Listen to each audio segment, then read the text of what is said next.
about to go Welcome. live, you know Stream what I starts in mean. 5 minutes. Got high expectations, gonna teach you something new. Learning, hacking, exploring, there's so much we can do. Feel the excitement as we dive into uncharted lands. New discoveries await in this digital wonderland.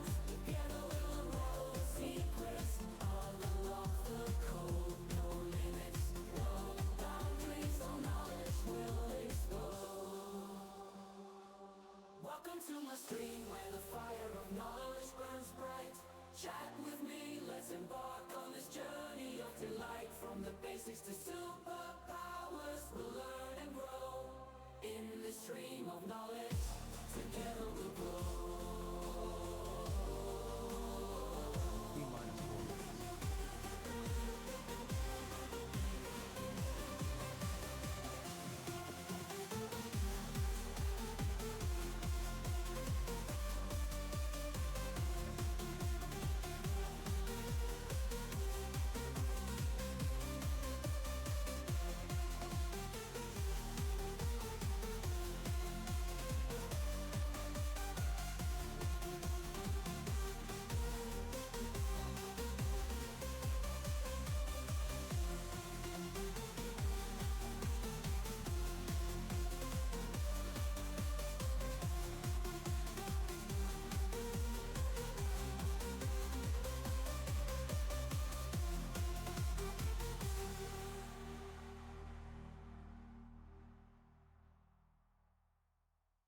Welcome to my stream, where knowledge reigns supreme. Calm and collected, I'm about to go live, you know what I mean. Got high expectations, gonna teach you something new. Learning, hacking, exploring, there's so much we can do. Feel the excitement as we dive into uncharted lands. New discoveries await in this digital wonderland. Together we'll unravel the secrets, unlock the code. No limits, no boundaries, no knowledge we'll explore. Welcome to my stream where the fire of knowledge burns bright. Chat with me, let's embark on this journey of delight. From the basics to superpowers, we'll learn and grow. In this stream of knowledge, together we'll grow.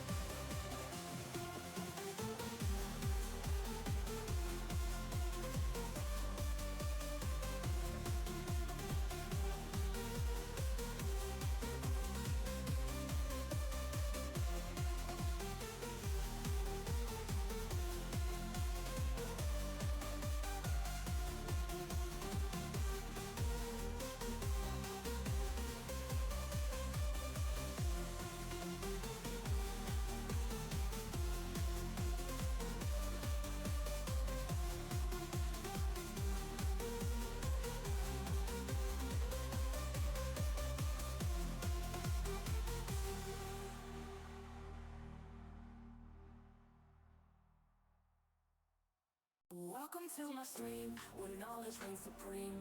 Calm and collected, I'm about to go live, you know what I mean. Got high Stream about to start. 1 minute expectations, left. gonna teach you something new. Learning, hacking, exploring, there's so much we can do.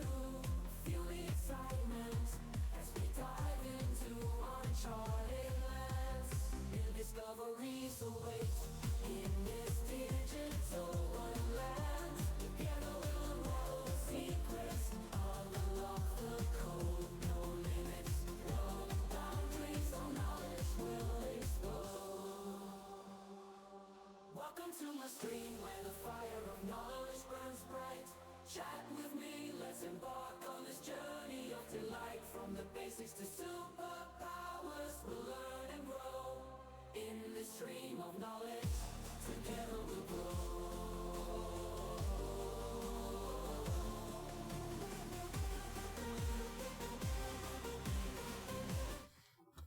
Good morning, welcome in. So today we have another Advent of Cyber.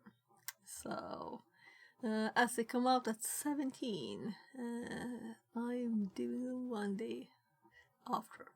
So let's see here. So this is just the second red one. So we'll see if we get more and more of them, right?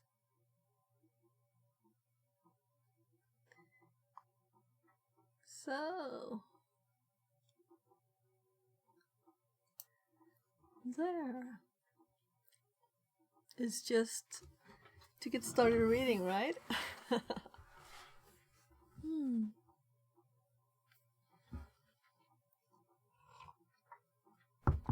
I'm kind of thinking there's not as much reading as yesterday, at least, right? We had quite a lot yesterday. So,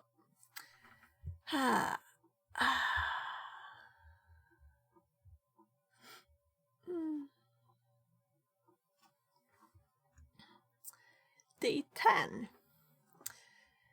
He had a brain full of macros and had shells in his soul. The story. Mayor Malware had just one Suckmas wish. The Suck organizer would fail for his fish. Well, on top of this, he wanted as well. Once the email opened, to gain a raw shell. Mayor Malware attempts to fish one of the Suckmas organizers by sending a document embedded with the malicious macro. Once opened, the macro will execute, giving Mayor remote access to the organizer system. So, he's fishing.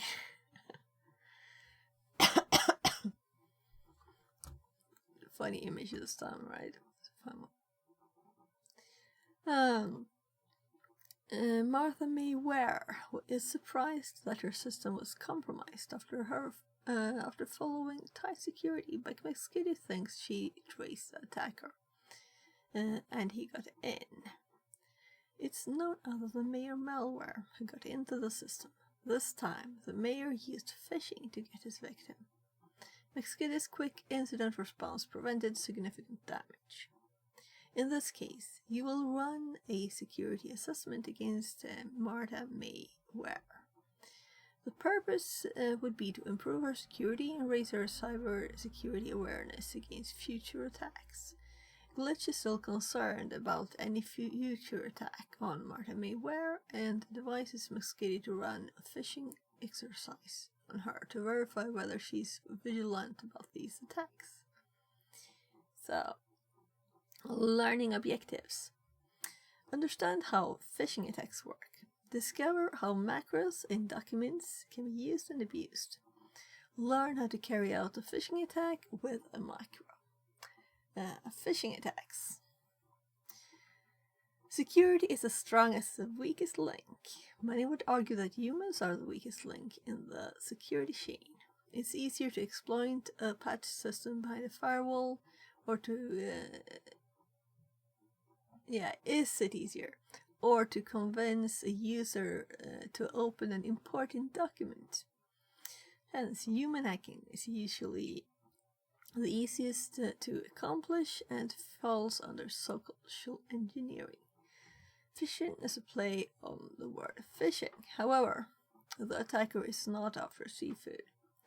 Phishing works by sending a bait to a usually large group of target users. Furthermore, the attacker often crafts their message with a sense of urgency, prompting target users to take immediate action without thinking critically, increasing the chances of success. The purpose is to steal personal information or install malware, usually by convincing the target user to fill out a form, open a file, or click a link. One might get an email out of nowhere claiming that they are being charged a hefty sum, and that they can check the details in the attached file or URL. The attacker just needs to have their target users open the malicious file or view the malicious link. This can trigger specific actions that would give the attacker control over your system. Macros. So, this is what we'll do, I'm assuming. The needs of Microsoft Office users can be vastly different, and there's no way that a default installation would cater to all of these needs. In particular, some users find themselves repeating the same tasks, such as formatting or inserting text or performing calculations. Consider the example of number to words conversion, where a number such as 1337 needs to be expressed as 1337.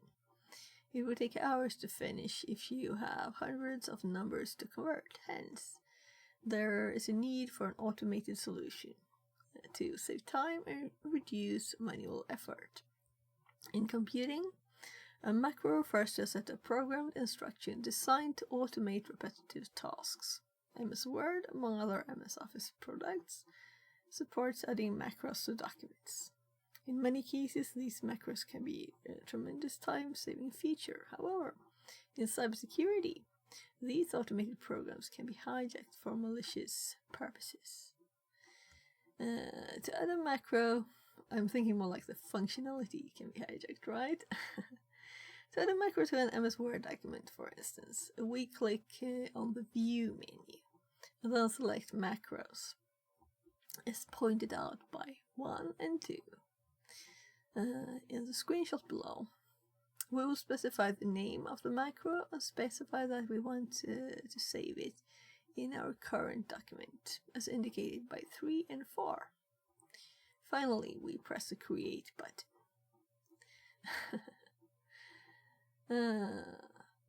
Let's explore one way an attacker could create a MS Word document with an embedded macro to gain access to Marta's system. Attack plan. Toolrago says, "Hi, have a good streams." Thank you. So, good morning or good night? I don't know what time you're in. So, for me it's morning. Well, I guess 9:47 morning-ish, right? So let's see what their attack plan is, or rather, Mayor Malware, right? In his plans, Mayor Malware needs to create a document with a malicious macro. Upon opening the document, the macro will execute a payload. Morning to Ian from Turkey. Ah, nice. Yeah, so it's starting to close up to real Christmas, yeah? So we're already at 11th. Time's just flying by. Time to get some Christmas presents, really.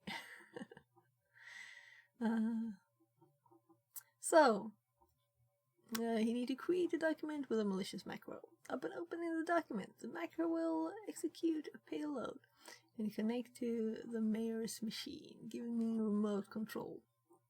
Consequently, the mayor needs to ensure that he's listening for incoming connections on his machine before emailing the malicious document. Can I ask for one career advice? Yeah, sure, but I'm not working in this area yet, so... But feel free to ask anything I can help with, I will. So, he needs to open it for listen to connection before emailing, or it wouldn't receive the connection back, right? By executing the macro, the mayor gains remote access to Marta's system through a reverse shell, allowing him to execute commands and control her machine remotely. The steps are as follows. Create a document with a malicious macro. Start listening for incoming connections on the attacker system. Email the document and wait for the target user to open it. The target user opens the document and connects to the attacker system, and then control the target user system. I guess receives a connection there. You might wonder why you don't set the malicious macro so that you can control the target system directly instead of the other way around. The reason is that the target system is behind a firewall or has a private IP address. You cannot reach it, and hence you cannot connect to it. So, what do we need today? I'm very happy to see there's no split screen available. We need the VM, and we need a Recalli machine. So, I think I didn't even start it because last few days we didn't need it, right? So, any questions?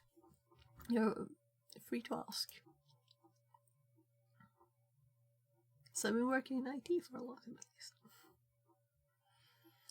I will start to the AI Engineer Master Program at Germany next semester.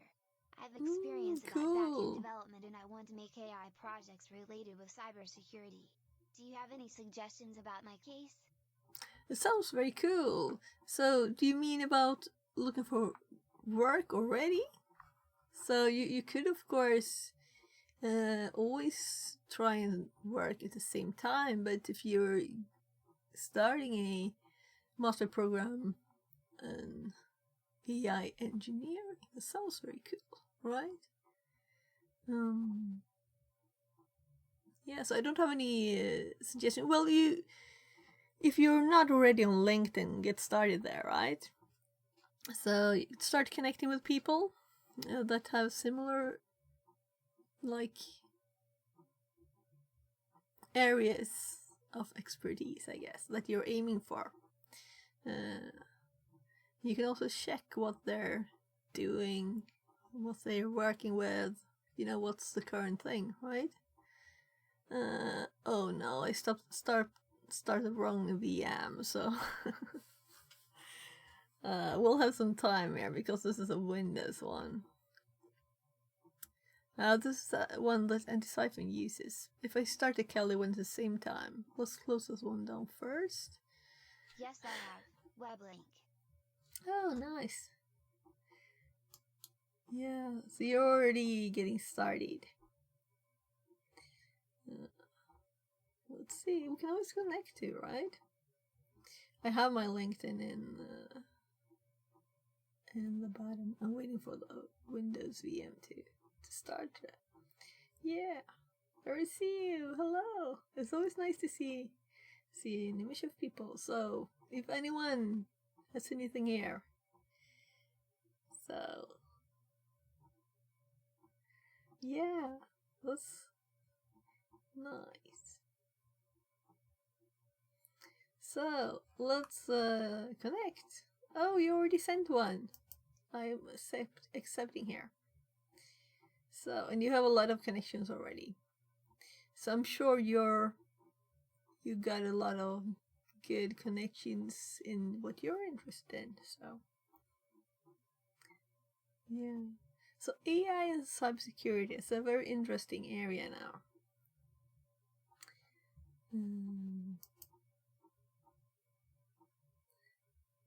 So this computer is very slow to start. So let's start Kali at the same time and hope the stream doesn't crash. I'll just wait for it, right? And thanks for accepting. Yeah, and one person that I know is very good at AI hacking is Gar. So it's a streamer here on Twitch that's called Gar7. So that could always be an interesting angle too, right? So let's see. I was already in there. And let's hop over to Twitch. Time to log into Kali at the same time here.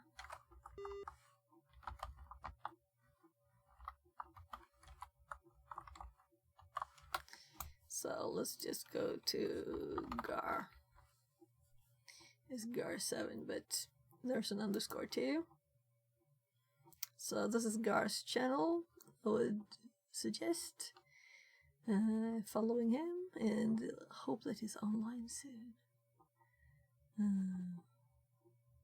So hacking, but his focus right now is hacking AI stuff.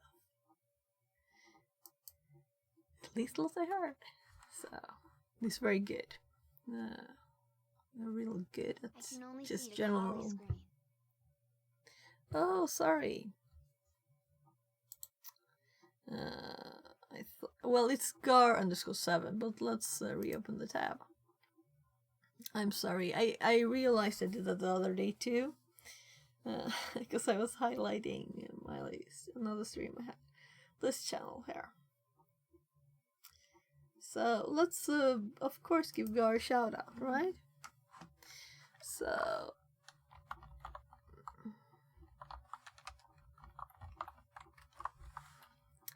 we'll see if there you have him. So join us in following Gar7. Yeah, he's very good at hacking generally. Web apps, I guess, are his focus, but now AI stuff. So Thank you so much. yeah. Let's go back to that drag me page there. So I'm just gonna start the VPN.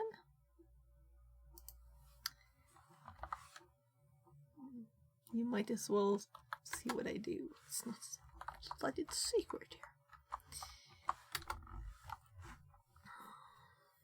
So come on, when I click there, I want the Kali line, not the Windows one.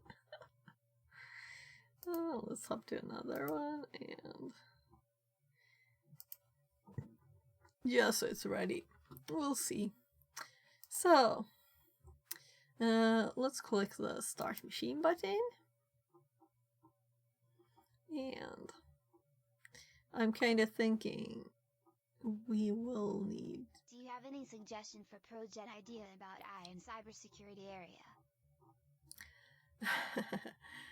In the AI stuff.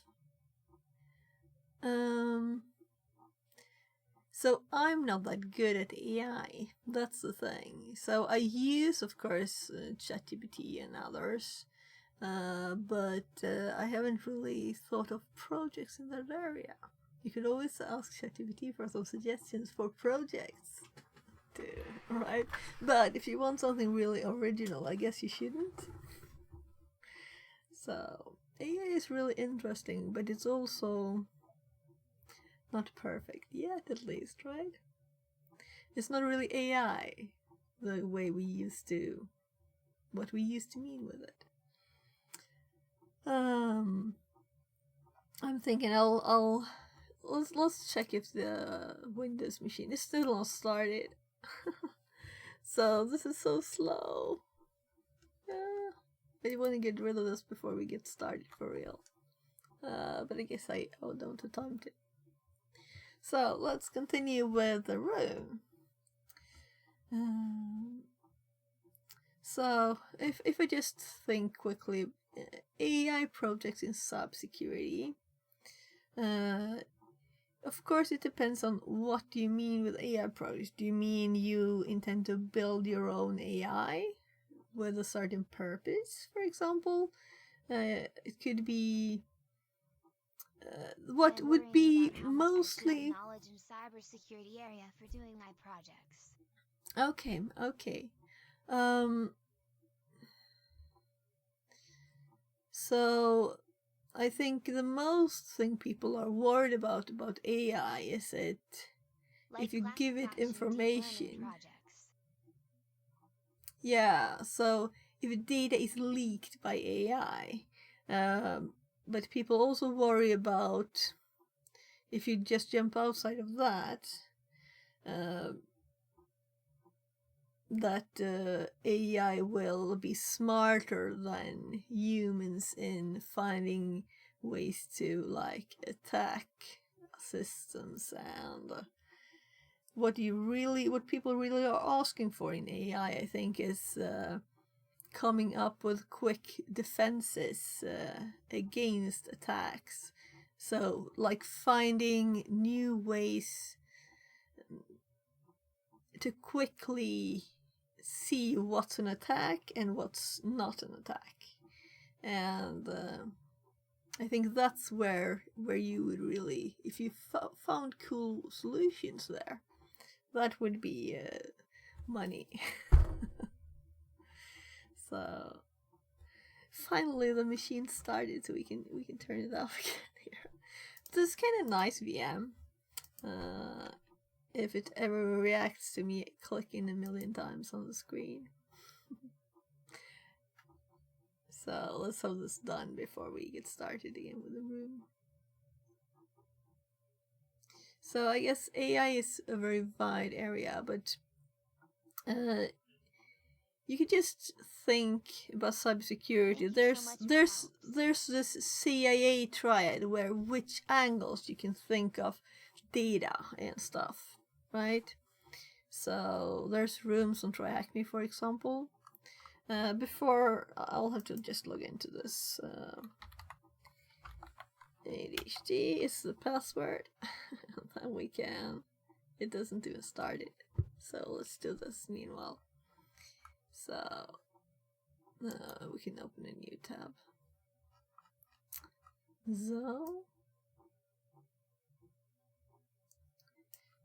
So I'm thinking search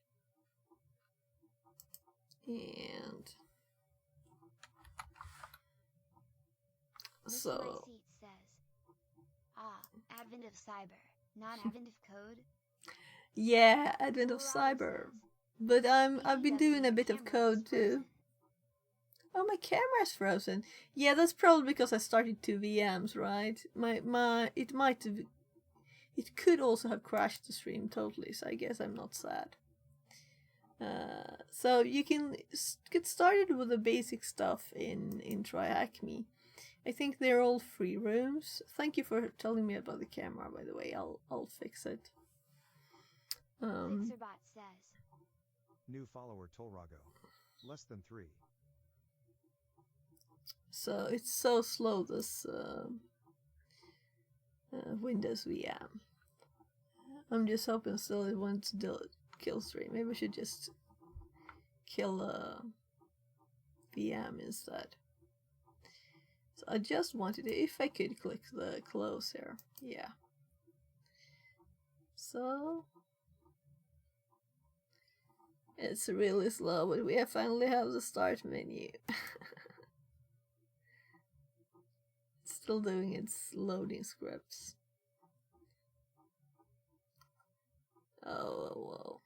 Yeah, so that getting a new computer, it's getting more and more urgent. And I actually have also up here data about memory for this one, but this just made me realize how old this one is.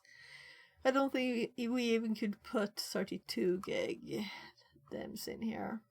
So the most it seems to be able to handle is it says 128 gigs. This is the only line in the whole thing, but it says ace times, and I only have 4 slots for RAM, so that's not possible. I currently have 32. So now we can hop over to the Kali VM here. The other one is closed down, and hopefully my camera will wake up. It didn't start automatically, so I'm restarting it physically now. So they're off.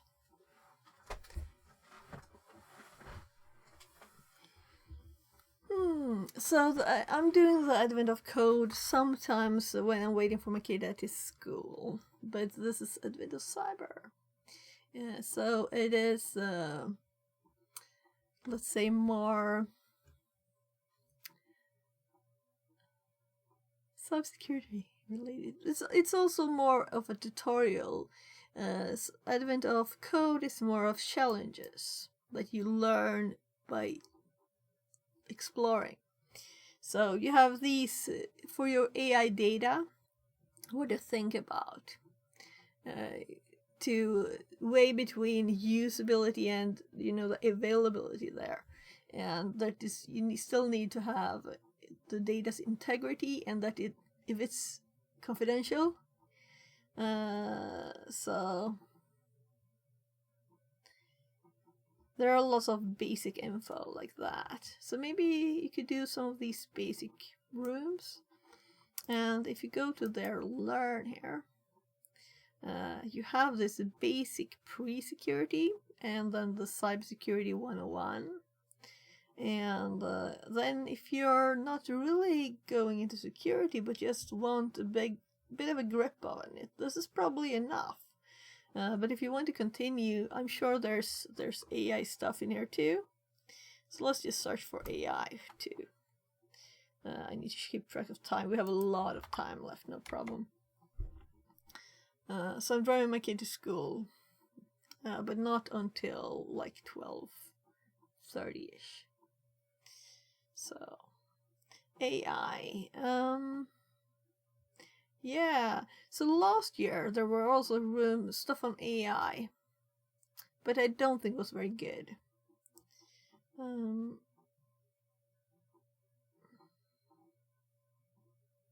So obviously this was not a good search because we got 47 pages with 12 rooms. So you'd have to find something else to search on, because AI is mentioned everywhere now, right? So I'm going to hop back to the room.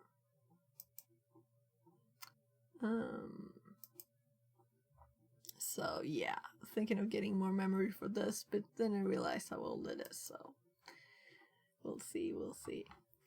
Better to get a new computer, probably more economical. So we started the machine.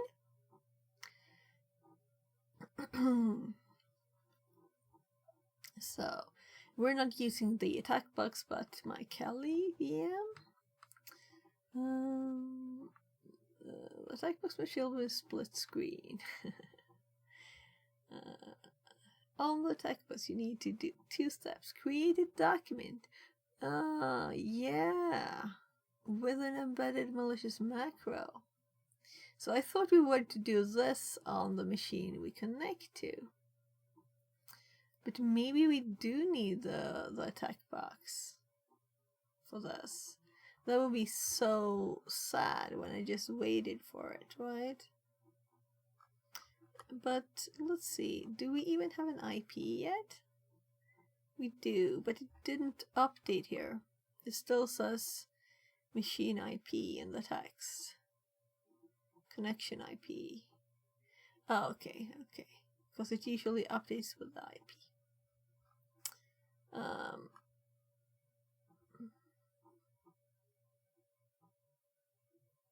So I really don't like using the attack box, but I guess we will click this and see where it leads, and we'll see if we can do stuff on ours or we have to use the attack box.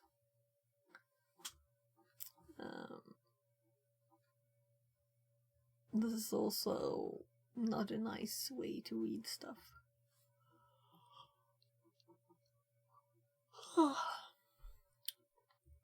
Right, I was thinking, I usually zoom this so it's easier to read on stream if you're on your phone or whatever, but yesterday we had a split screen where I zoomed down to 100%, so that's why it's so tiny. So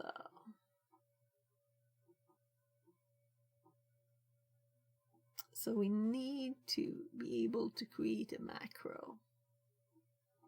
And I'm assuming they have stuff prepared on the attack box for this.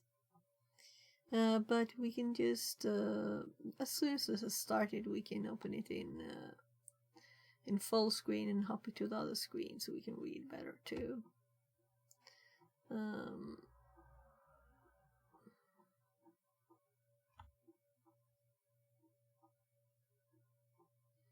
So, on the attack box, you need to carry out 2 steps. Create a document with an embedded malicious macro.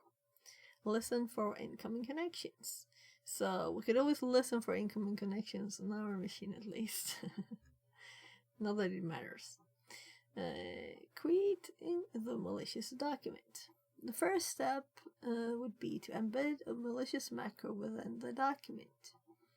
Alternatively, you can use Metasploit framework to create such a document, as this will spare us the need for a system with MS Office. Yeah, so maybe we can do So we're starting this for nothing, maybe. We'll see. So that's why I was thinking, yeah, maybe I should start it just to save time and we won't need it. Should have read a few extra lines here. Because this is also a possibly MS Office free version. Yeah, MSF console. Created a macro enabled document. Yeah, it's just using MSF console.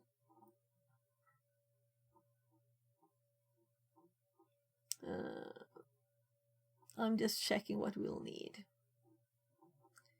The attack box doesn't have MS Office installed, so this section is only for read along, meaning this is not, we didn't need this because it doesn't have MS Office either, just as our machine. Yeah, let's just in case, so we don't have to redo this, let's keep it open in the background there, and minus this one. So we're back to the way it looked. I'm so sorry for the mess. But I don't read these ahead, you know. I'm just going along with whatever happens. So now, might be able to read this on the phone, right? That's what I'm going for.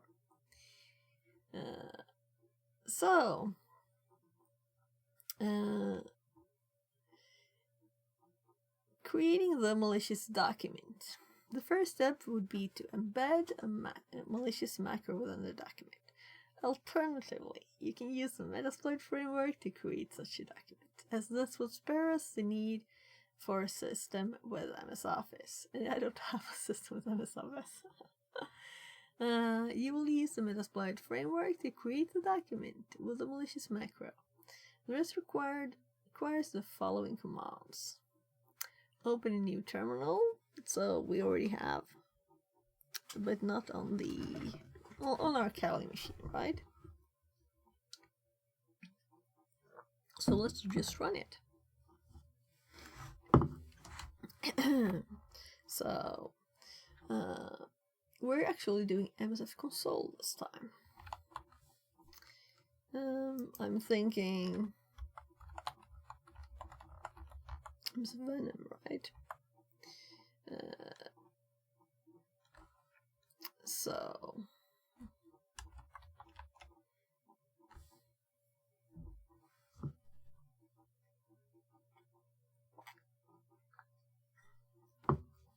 let's read while it's loading.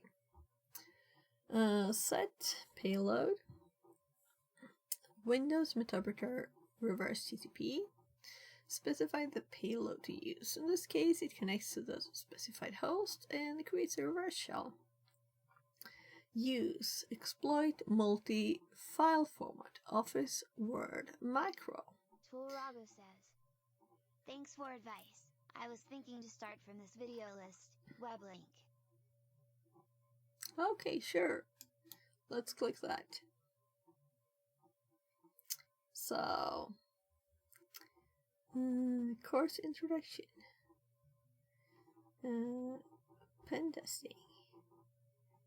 Okay, yeah, this is probably a good introduction. I haven't looked at anything. It's also 5 years old, so you might want to look at a newer one since you're thinking of AI stuff, right? So I don't think anything 5 years old would look at AI. But if you're just thinking generally, I think the same people probably have a newer one. Yeah. there's probably better stuff on YouTube that's more updated. So check the age a bit, but the basics will probably be the same. So our MSF console has started. So let's actually copy these lines. I've typed these before, so I don't need to practice them. So, and use. Okay, I will check. Thanks for all. Yeah, sure. Oh, you're welcome.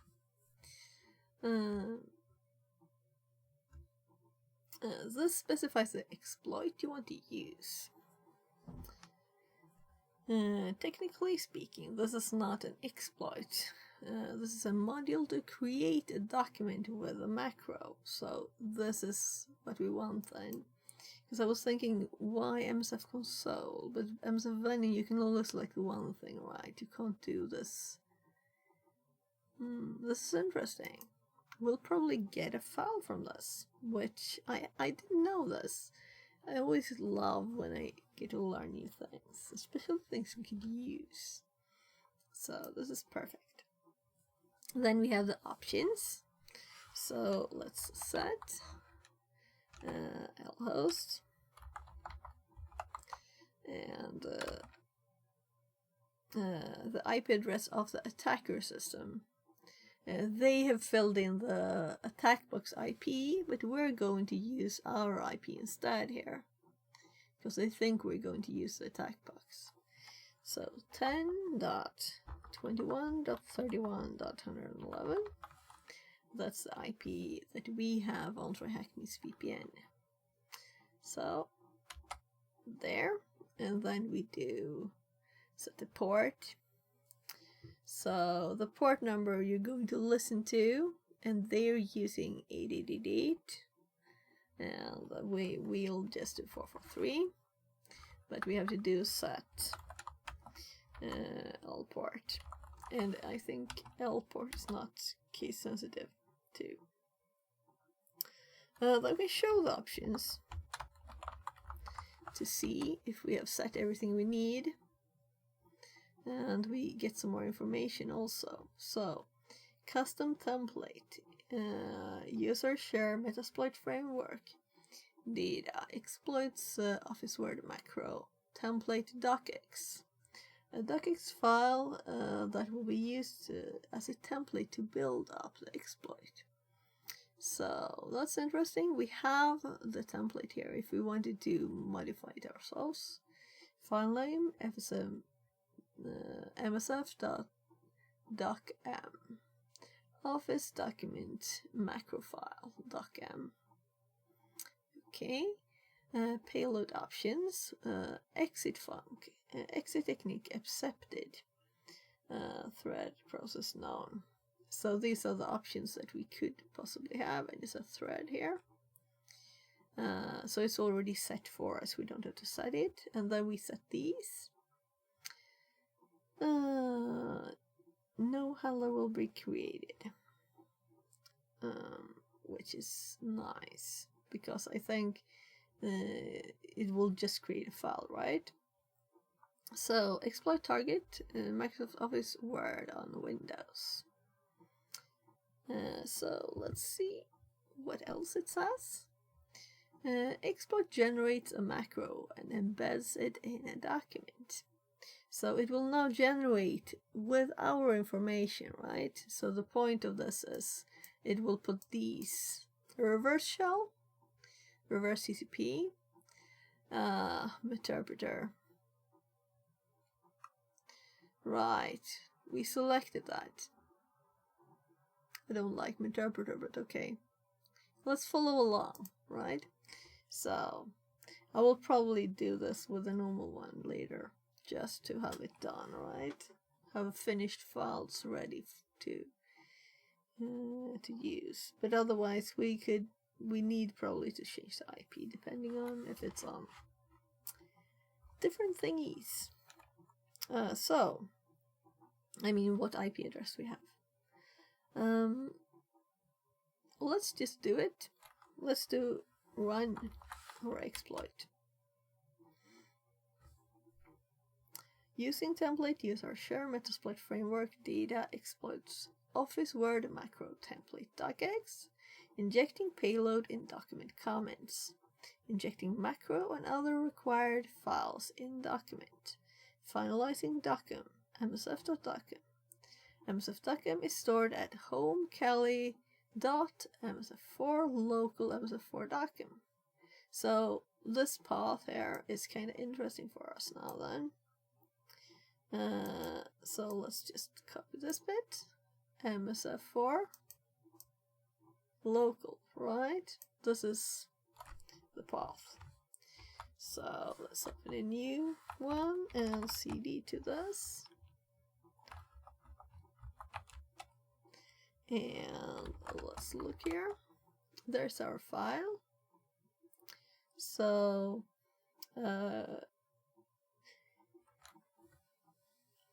I knew of a tool to look at these files, but I don't remember it. So I'm really hoping that we'll do it again here, or I'll have to Google later, because I want that tool in my notes. I don't know why I didn't put it in the notes when I had it. So in the terminal below you can see the execution. So we already did it ourselves. They're just exiting it here afterwards. As you can see, the Word document with embedded macro has been created in the created macro enabled document. We mentioned earlier how to create a macro within an MS Word document. You might be interested to see the content of the file created by MSF Console. In the screenshot below, we can see the different procedures and functions that make up the macro. Note that attack bots don't have MS Office installed, so this section you only have to read along. Meaning we can't do it ourselves if we don't have MS Office. Auto open triggers the macro automatically when a Word document is opened.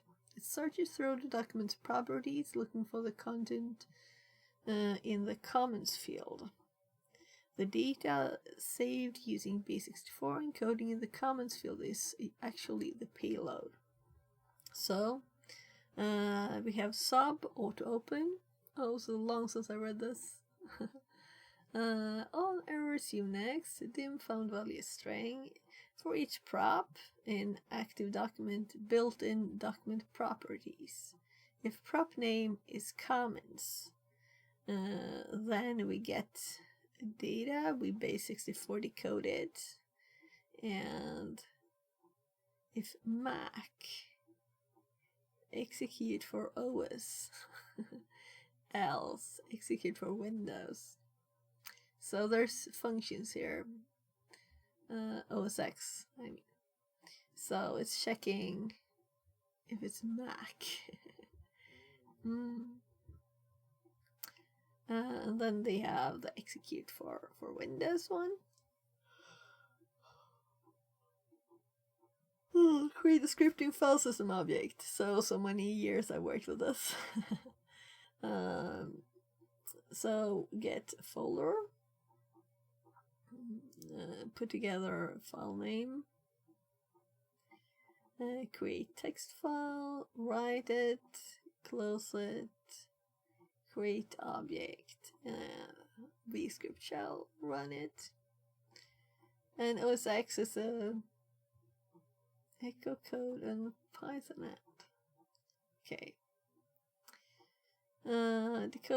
Okay, so the base64 code was not in there instead either, but it's actually a function that they have created also in the macro from Metasploit framework. So base64 code converts a payload to its original form. In this case, it is an executable MS Windows file. Execute for Windows, execute the payload in a temporary directory. It connects to the specified attacker system IP address and port. So we still haven't seen the actual code for the exploit as it's in the comments, loaded from there. The command field is shown in the screenshot below. This is close to 100,000 characters in our case, so we won't be able to see it and decode it ourselves. We don't need to, right? We can always look in our document. If you copy it and save it to a text file, you can convert it to its original executable format using base64 as shown below. So you just send it into the payload exe. And we could also do the reverse. Base64 our encode an exe payload and put it into the comments and use their script to get it into the macro. Just put it in the comments, right? So we could just put anything in there if we wanted. You already expect this file to connect to the specified IP and port. If you would like to check its behavior in the sandbox, you can check this virus total report for a file that we created and uploaded. In this case, it attempts to connect to 10.9.18.120. So, process is created, payload exe, and shell commands, payload exe, process 3, payload exe. Highlighted actions, and here we can see that a Metasploit connect and something called Rosino connect to the port in IP. So we'll have to start a listener, and since it's MetaPrayer, it needs to be in MSF, so I don't know why they exited it before, but we didn't. We will again use the Metasploit framework, but this time to listen for incoming connection when a target user opens phishing Word document. This requires the following commands. Open a new terminal window and run MSF console to start Metasploit framework. Use multi-handler to handle incoming connections. So let's hop over to our other tab here, and let's instead use multi-handler.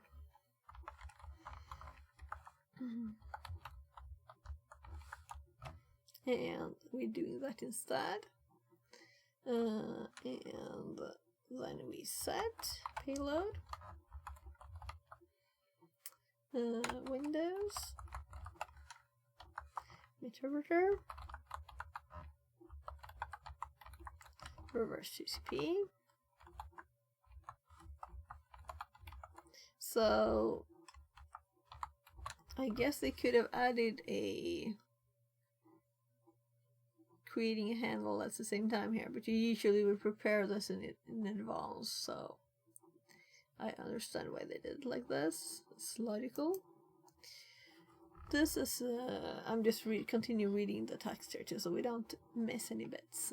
To ensure that our payload works with the payload used when creating the malicious macro. Yeah, so we can't just listen with netcat when we have a Meterpreter payload. It wouldn't work. So we need to put our IP, not this one. So let's just click on the wrong machine there. Oh. Let's do options first, right? So we don't need to say show options. Options is enough. So payload options. Here we can see what we need to fill in here, right? And their default is 4444. So we need to set lhost to, and then I'm just having it here so I can see the IP. So 10.21.31.111. Quite a fun IP there. So Set lhost specifies the IP number of the attacker system and should be the same as the one used when creating the document. Set port 8888, because that's what they used. Specifies the port number you're going to listen to on and should be the same as the one used when creating the document. So, we could have used 8888. You know, it doesn't matter, but we didn't, so we used set lport 443 there. And then we can do options again, and now these values should be filled in. Oh gosh, I missed the S. That's what happened. There. So now you can see we have these filled in because we entered them. And it's time to start listening for incoming connections to establish the reverse shell. So when the document is opened, we need already to be listening, or we won't receive the connection. So I have to click before I type. There, we started.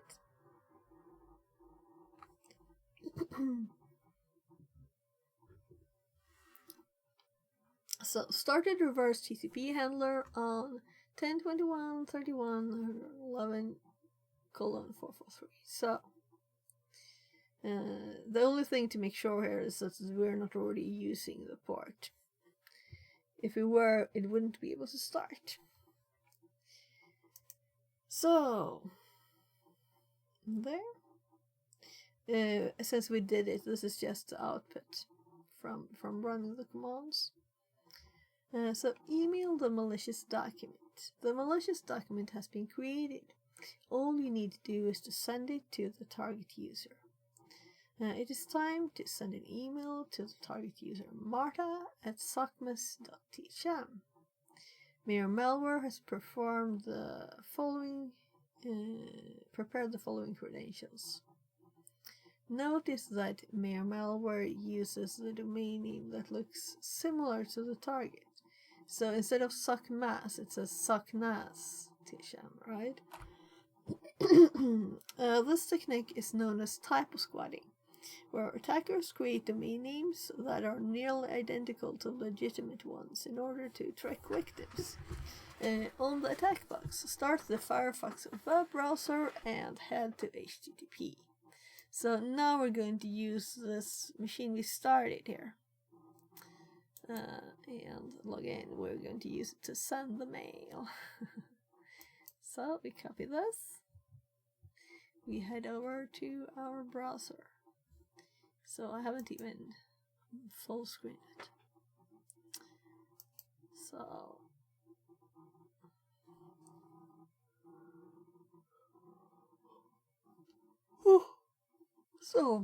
I'm just gonna turn off burp here, or rather turn off the proxy. So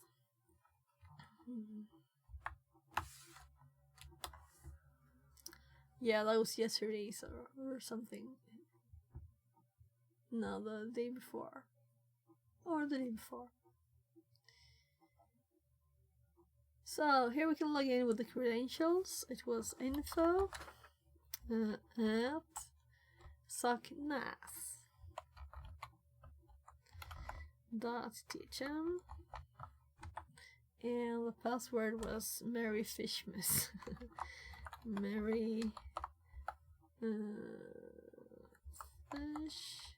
Fishmas exclamation mark. So let's sign in.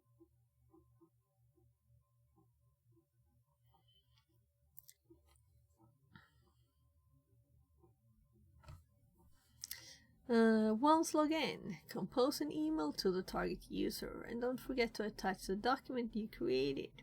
Changing the name to something more convincing, such as invoice.com or receipt.com, might be a good idea. Also write a couple of sentences explaining that you are attaching, what you are attaching, to convince Marta Mayware to open the document. Note: You can use Ctrl H on the file upload pop-up to be able to see .msf4 directory. Oh, Ctrl H to see hidden, where your email is located. Yeah, so let's see. We have our email. So we want to create a new message, and we want to send it to Marta at sakmas.teacham, right? Important.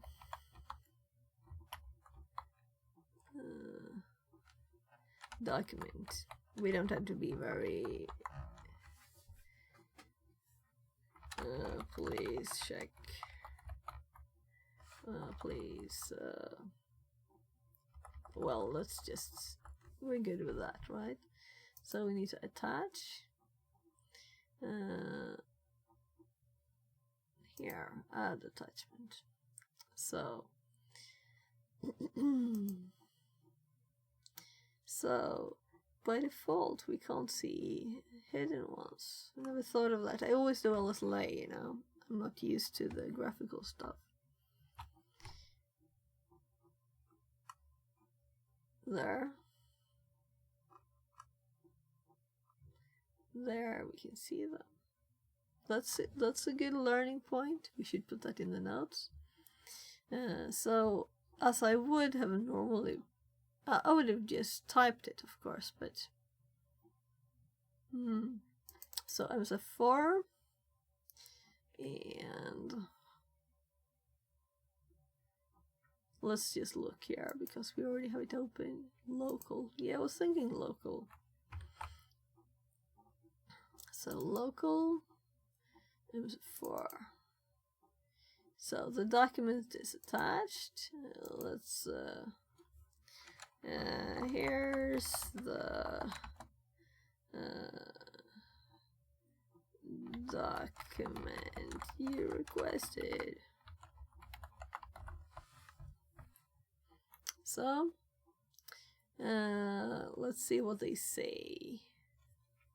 If they're saying anything more, you know, because sometimes they want special stuff as this is automated.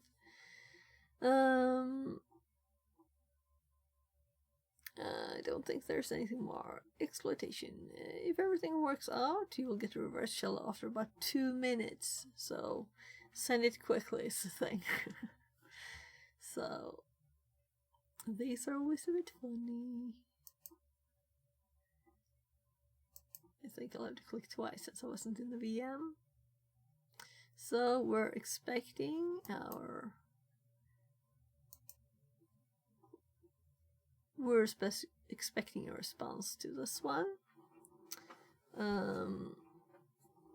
So, meanwhile, let's check their stuff here. Start a reverse TCP handler. This is ours. What we did. So this is what we will receive in 2 minutes. So there. It was a nicely enough faster than that. So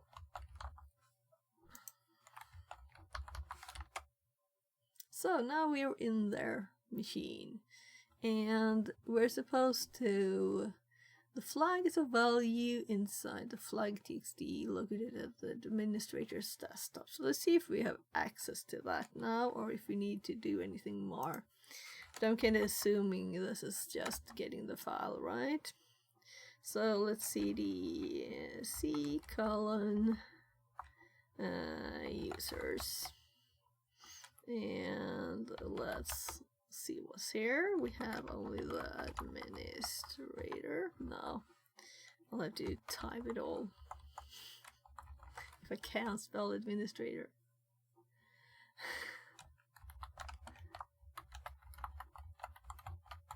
There. You shouldn't pause in the middle of typing something. It's not good. CD desktop. It's not case sensitive. It's Windows. So here we should have a flag. So we should be able to type the flag.txt. There. So here's our flag. So that was not a long room or a long task. There's a fishing room though. Let's look at that. So there's no more stuff to do here until 17. It's if we want to create another document or look more into these, right? So let's see if we can find the tool to explore these on Linux. So let's search for Linux explore. So what was the actual file type?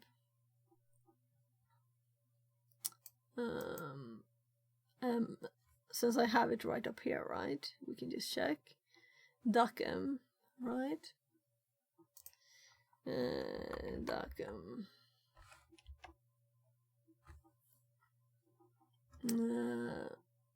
How to open Word document file. There might be something interesting in this.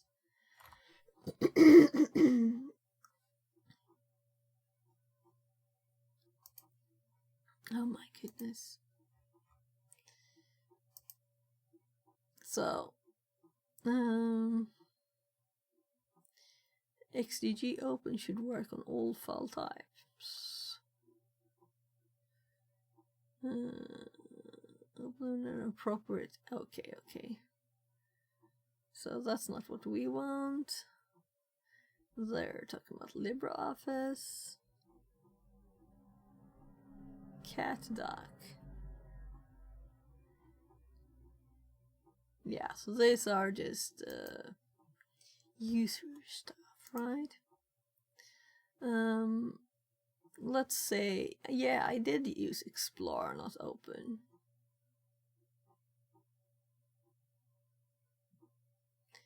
Yeah, it's how can I see the XML of my documents document? Let's check this out. So I know we can unzip it, you know, but there's tools to explore them without having to do the work manually, and I'm just looking for that. Let's actually do macro Hacktrex. There. Yeah, I thought so. There's also fishing files and documents. So let's see here. This was annoying. So I'm not used to seeing any ads, you know, or anything like this.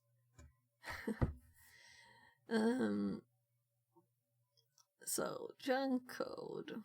It's very common to find junk code that's never used to make the reversing of the macro more difficult. For example, your following image, you can see that it's never going to be used. Execute some junk or useless code.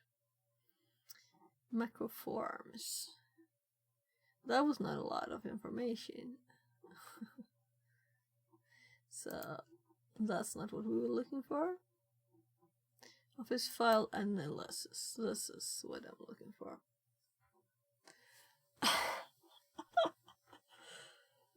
Ah, that's nice.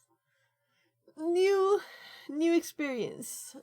Page not found on Hacktrex.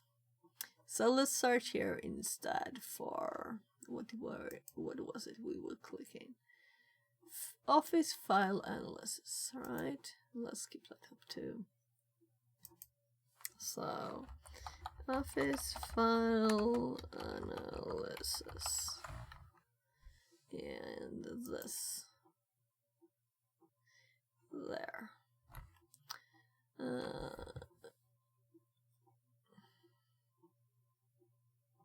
So it always starts with add stuff, I think, here.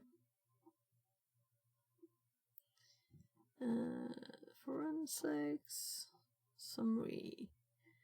Microsoft has created many Office document formats with two main types being OLE formats and XML. So we're going for the modern XML ones, right? But there you see the difference between the doc and the docx. We used to use the OLE and now it's XML. These formats can include macros, making them targets for phishing and malware. And XML files are structured as zip containers. But let's see if they have any tools here.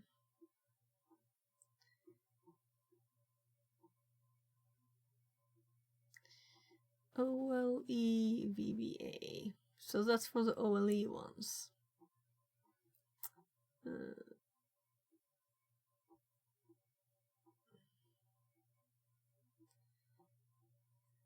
Didn't say much here either. Yeah, so I did Google a bit, but I had this tool. I used it and then I forgot. And I think I used it in a VM, so it's not in my history.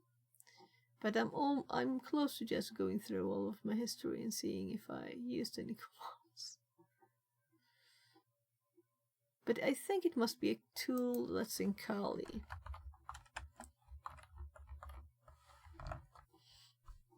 So let's look at the Kali tools list, actually the whole list. And let's do like, what could it be? Yeah, they're actually sorted in a bit of an order here, right?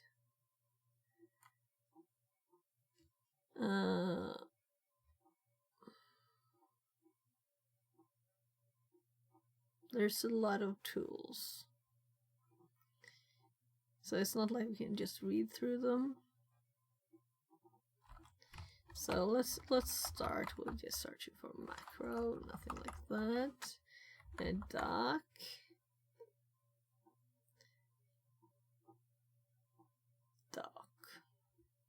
There's actually lots of docs. So maybe not a useful search, but it's limiting the number of things. So if we were to start at the top.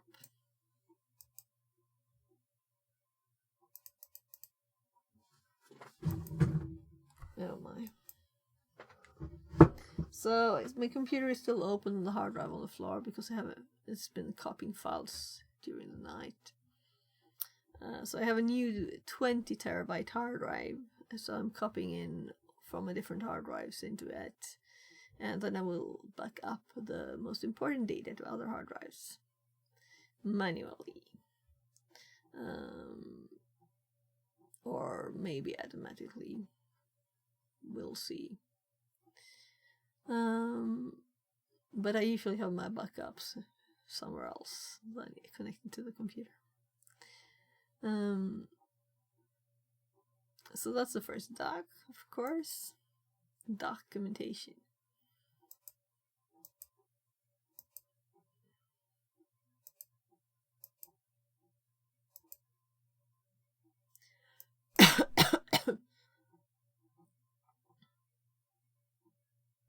Yeah, I'm kind of thinking this is not a good way to do it. So when we have problems Googling, right, then we do ChatGPT. It's the new Google. So I think I already tried this though. I want to explore the contents of a docm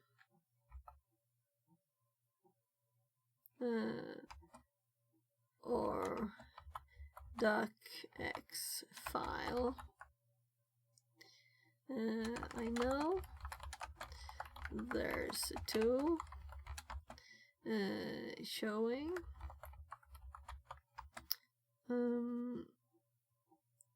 which parts are macros and other types of data.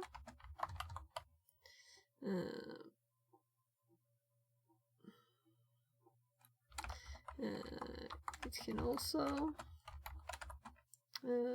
extract the parts of the file. I think that's enough. So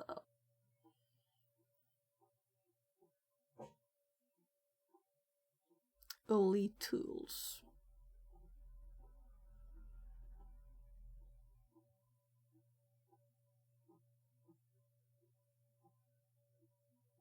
Yeah. Extract marks, analyzes them. So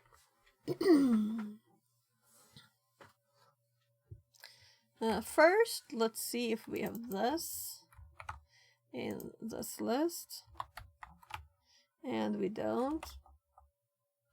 But OLE. Now we're back to OLE, right? So it might still be called OLE, even though it's not OLE.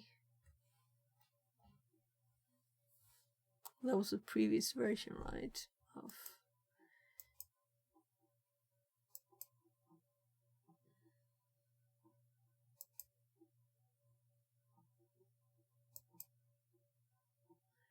E as in enameler.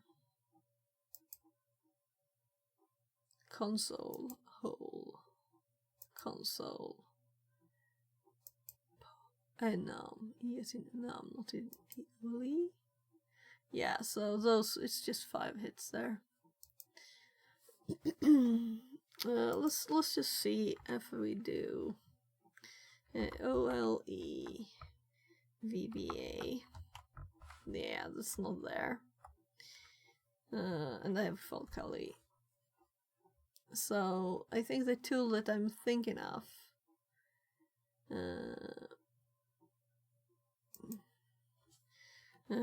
the tool I'm thinking of is a Linux command line utility.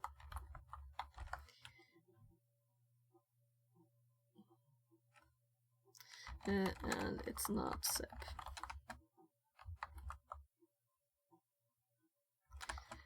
It's probably, it might be included in Kali. So, no, not Binwalk.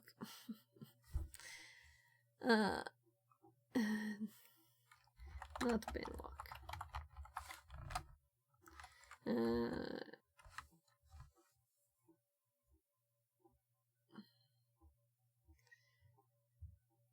It's funny how it says the tool you're looking for is likely to do that. The tool you're likely thinking of it's not like certain, but it's almost.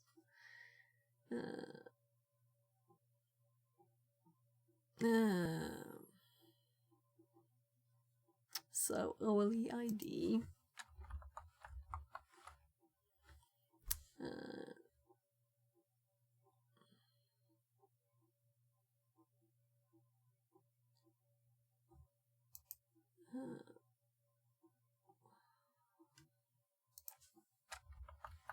So it's not included in Kali, but that doesn't say it's not the right tool. I know I have an image in my brain of the output, what it looks like. It has a column for like M for if it's a macro. It's a bit fuzzy since it was a few months since I saw it. Detect macros. And does this work for XML? Yeah, it actually got the left and the right order by mistake there. XML formatted files. No, yeah, it's for the old ones.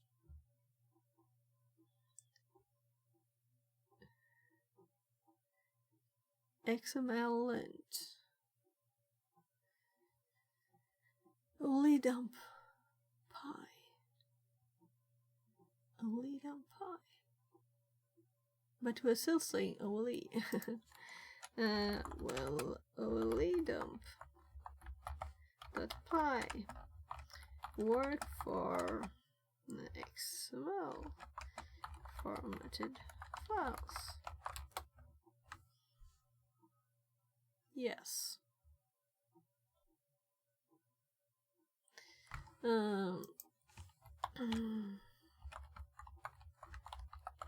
No only dump here, but that doesn't say anything, so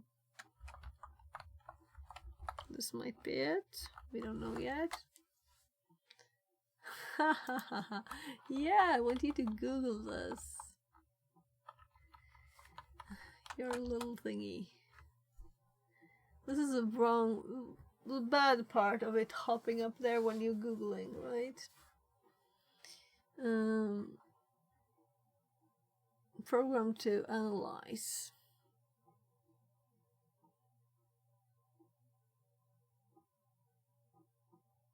So these links are the same. Sans Institute, quick reference. So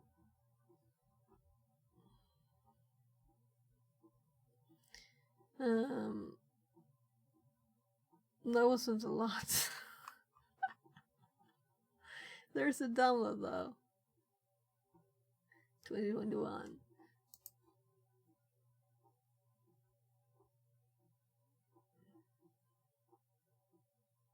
This is the tool. Here's the column with the micros. So this is what I meant. Olido. Yay, we found it. So we wanted to run this on this.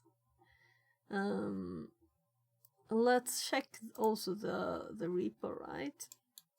So see if it hasn't been updated for this long, we could download it from Sans if we want to. So it's a Python script that's kind of long. So a suit, which please no pull request for this repo, thanks. So this is like a big bunch of tools. Cool. XML dump py. Zip dump py. Yeah, I think I'm in love. Let's just see the date of these. As you can see, 9 years ago, something like that. Yeah, 9 years ago. So they're updated when it's needed, right? But the newer ones are newer. So 3 months ago, last week. This is an interesting one. Interesting repo. I think we can star this. And it has already 2,000 stars. And let's see what this gives us.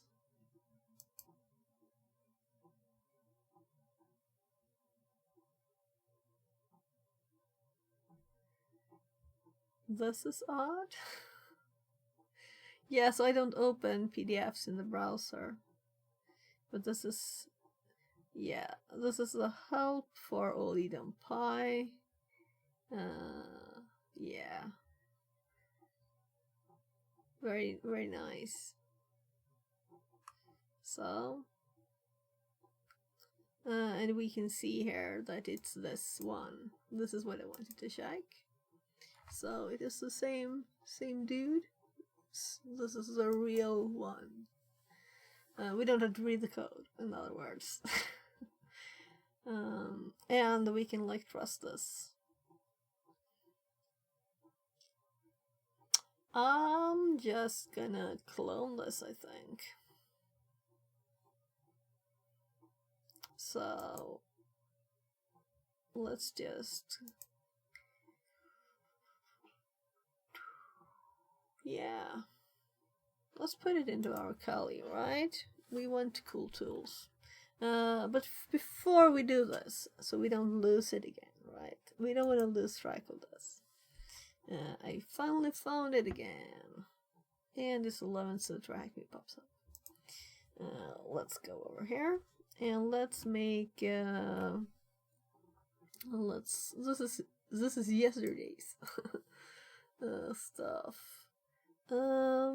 Files. I have like files here somewhere.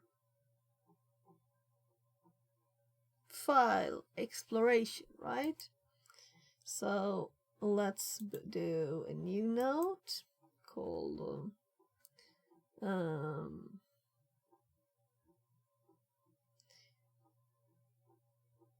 first we do oli dump .py and we do exploring docx and other office files, extract stuff, find macros, and we have the link for the suit there, and let's put also the link. I'm just clicking back here for the file itself, and let's go forward. I was still gonna copy this. I think I had it copied already. Yeah, the get clone this repo and for more nice tools.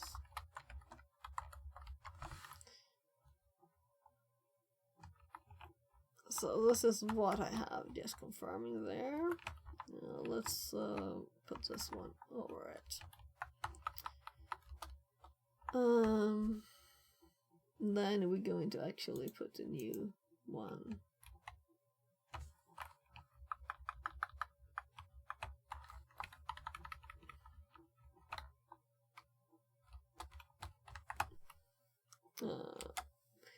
There's lots of tools in here. There's not like in file a readme or anything with an index of them. So I'm assuming this will be on the web page, right? So his page here.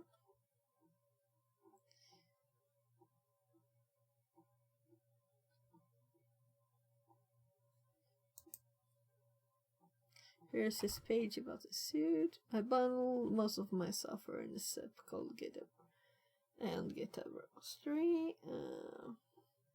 Some for required installation and stuff that triggers too much antivirus was not included. So updated 1st of December.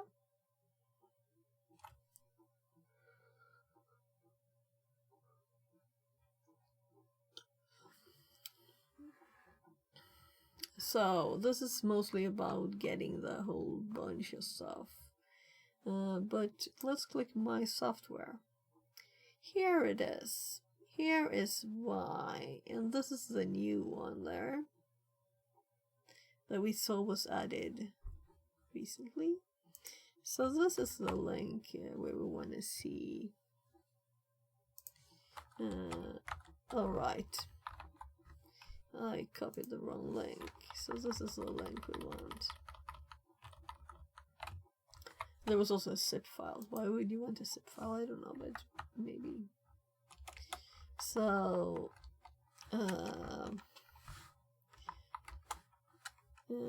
get the tools. Info about the tools. And my notes are, as always, public on GitHub. So, but let's send the link there probably too, right? You could do it yourselves. So, there's a blog post about them all. So, if we were to look at it. Oh. No.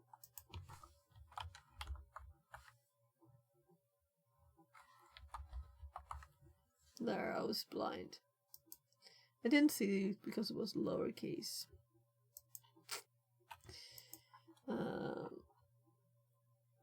So I had activated search, that's why. Oh, so it was just hopping down. Okay, let's do it again then. Here's where we want to be.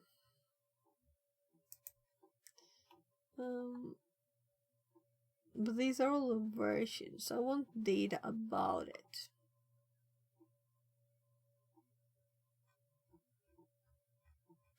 Doesn't he have any information on it? So as we can see, it's lots of versions. There's lots of versions.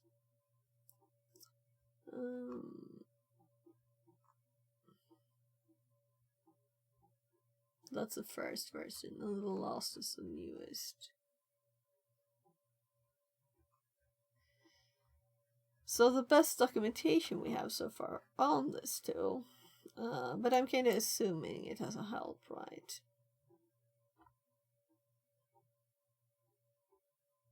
Plugin updated, right? So we also have the sand stacks here. So if we want anything more, let's clone it now. Just copying this again, open over to the VM, and let's open a new tab so we still have this ready there. So I'm kind of thinking we'll put this in apt, right? Let's put it here. Wayback Machine Downloader.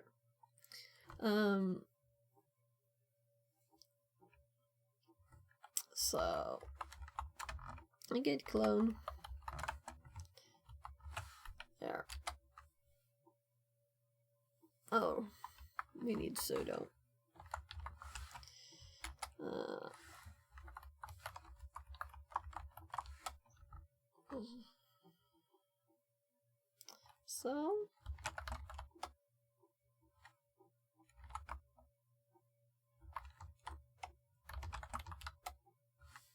So now we have all the thingies, but I'm kind of thinking we want these in our path, right? But some of them wanted an installation too. So what's Linux?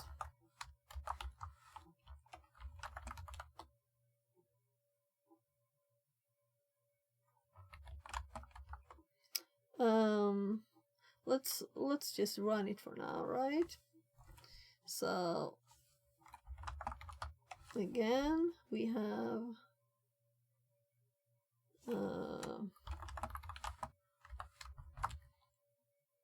oli-dumpy here, confirming the name, and it's in this path. So if we run now, oli-dump.py,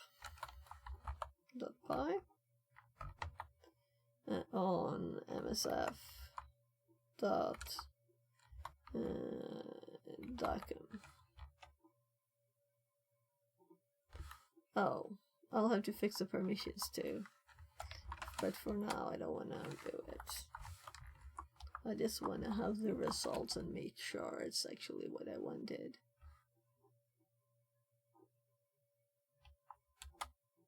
Command not found. Oh. So.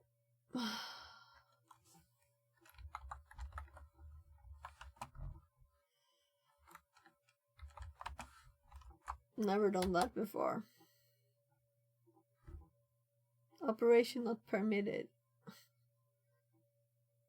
Because we're not sudo. So there. Now they're all executable. And that works. So we're getting the nice information. So let's do the try H, and we have the output here. Usage. Syntax warning. Invalid escape sequence.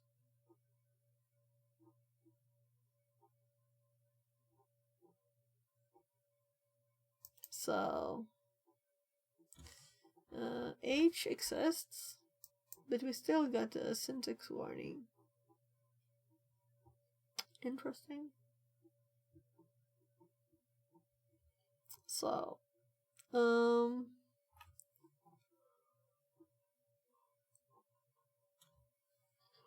we also had this already here, right? But I prefer text to this kind of thing.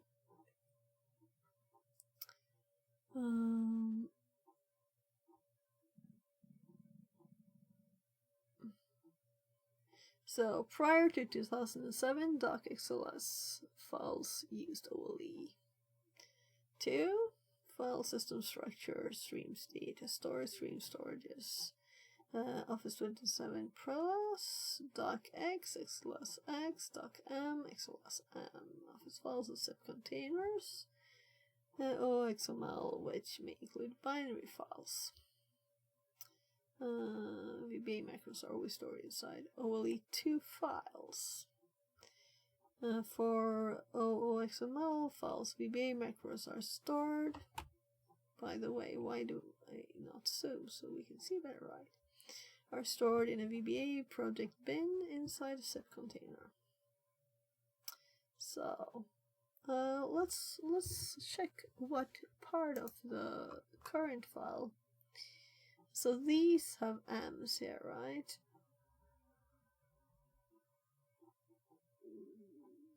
New macros, this document. So what's lower in uppercase M? Will this tell us? MM, right? We have the same here with M and M. M, VBA macro with code. M, VBA macro with attributes only. Okay, so code is uppercase M. Let me know it's code.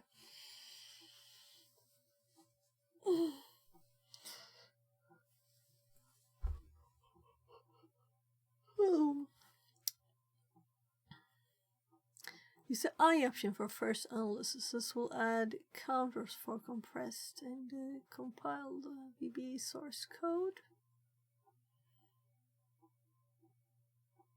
S2 sample XLS. And S was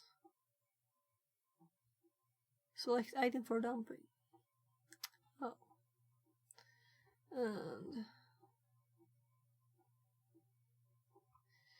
And then of course the L would probably be like list.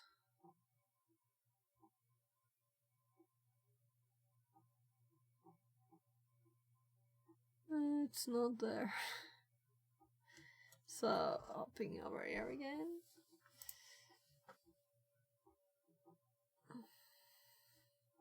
So 11:40.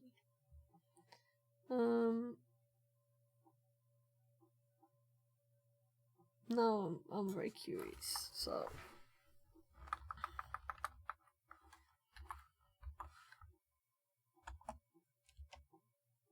yeah, there's no L.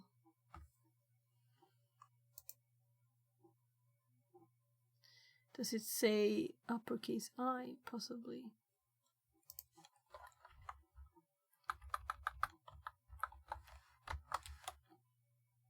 Yeah, there's no such thing either. There's a lowercase I, but that wouldn't look like this.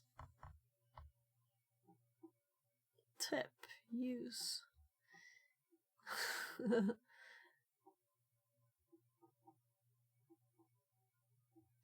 It might be an old thing they've changed, updated here, but not here. So probably it's just incorporated into the base command now. So you always get that option, right? So I'm assuming that that's old, and this is that, because we already have numbers here, right?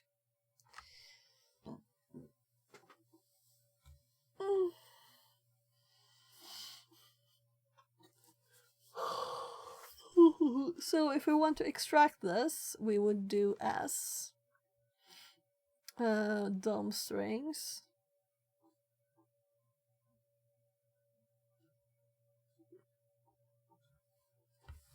Let's just read the help. This is annoying. So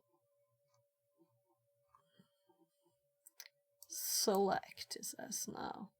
Select item for dumping, right? Not strings or anything. That was confusing. Oh, uppercase S is strings and lowercase s is what we want. So what number was it? It was, let's try A3, because A, apparently there can be more, right? So this is saying bin here. So it's inside the document. So if we were to unzip this, we would get this and then these inside there. Or maybe just this. We'll have to try that too, just to see and compare. So as was it A3? I don't really care because I just test, right? But yeah, A3. And this will probably give us, yeah. So we would want this to be a file instead, right? Not to dump it like this, because we have to convert this. We still keep getting the syntax warning. It's probably because how we're having the path and using sudo and everything. I should fix that. So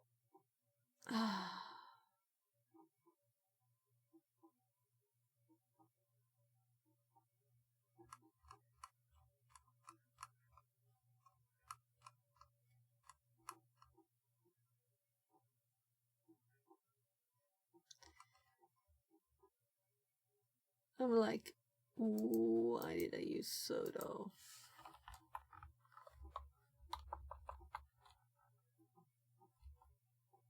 Yeah, because I used to need to, but then I fixed something, did I? Oh, I was testing stuff. We're still getting the warning though. So if we were to run this there, so let's lslay cp msf dot document to opt dtab and yeah, I think I think I want to be able, I want to need sudo for that, right? But now we have the file here, so we can run this command.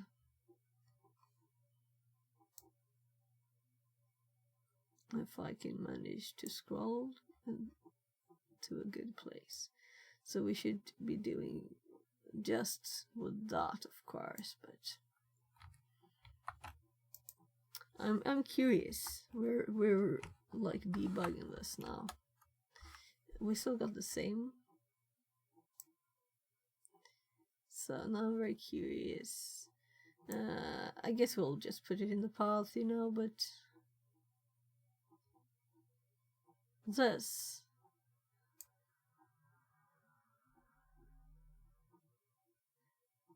Invalid escape sequence.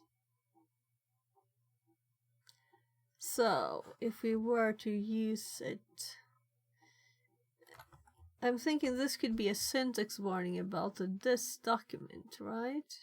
So if we, but we got it when we did H2, right? Didn't we?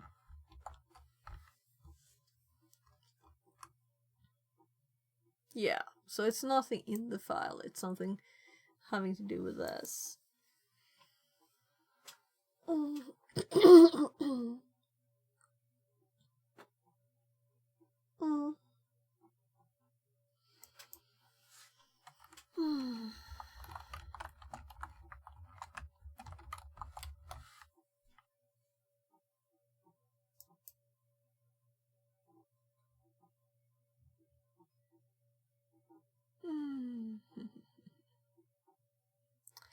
I guess we just add it to the path and see if there's a difference, but I wanted to test it kind of thoroughly first. So, export path equals, and we have to add the old path. Path. That would be a big mistake. We wouldn't be able to do anything with that spelling mistake. And no spaces or anything, so nah. Oh, look what it did. That's nice of it.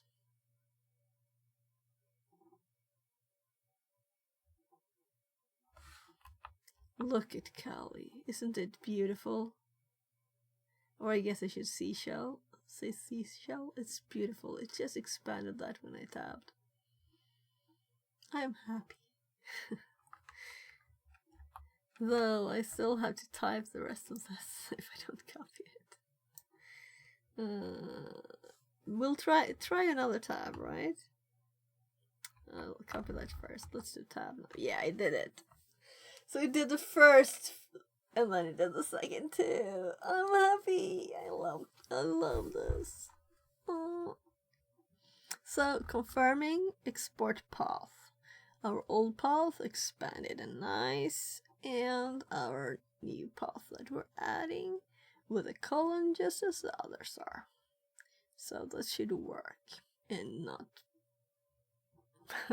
problems. Yeah, let's just do it. So, and now we should be able to run that. And also here.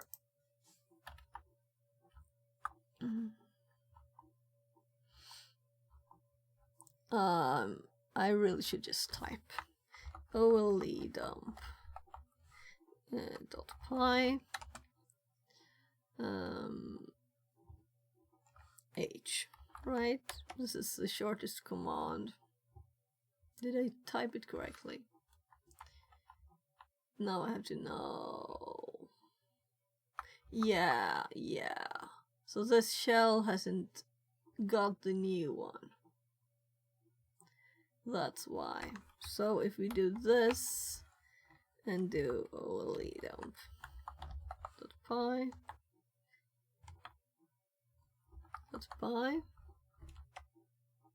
command not found. So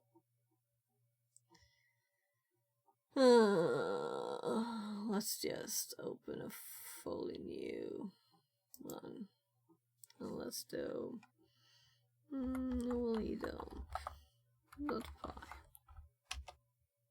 Command not found. So why? Did I do something wrong?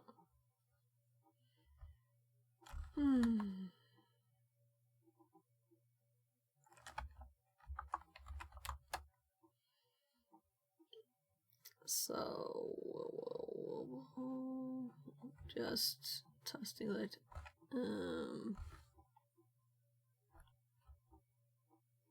stuff works as it should.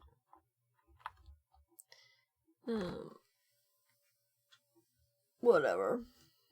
I'm too tired for this. I'm kind of thinking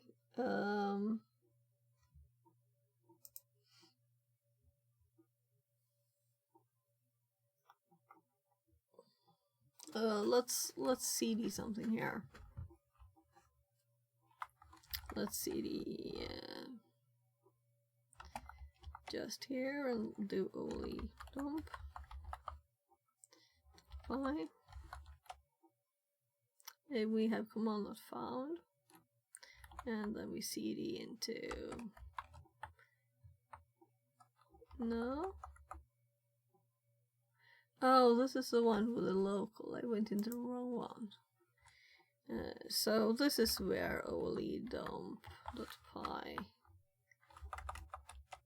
exists. We just get the error. Tyrone Slug says, "Good morning. How are Good you morning. doing? Been lurking while working in on my morning call with work." Okay. Welcome in. Yeah, so I'm good except for we just found a cool tools here. Didier Steven suit.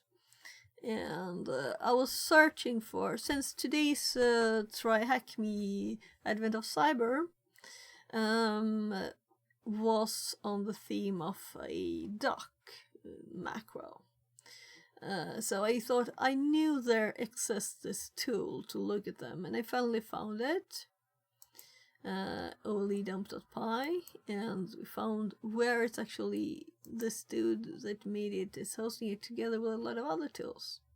So I'm thinking these look kind of cool. And there's also a this is kind of like, it's a good thing, right? We can trust this repo. We can close that one, and though he doesn't seem to have any more information than the help from the file, which is good enough. But they had this little document here that we can look at more. But I remember the syntax, the output, and this is the one I was using before a few months ago, I'm thinking. And I was looking for it before, but I didn't find it, but now we found it, so I'm happy. So this, I tried to get ChatGPT to understand it, and finally it suggested this after a few other tries. That's nice.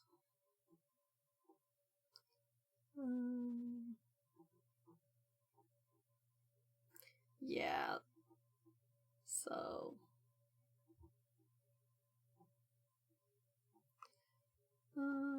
we can close that. We were looking at Kali tools. I was trying that. We were really looking for this thing.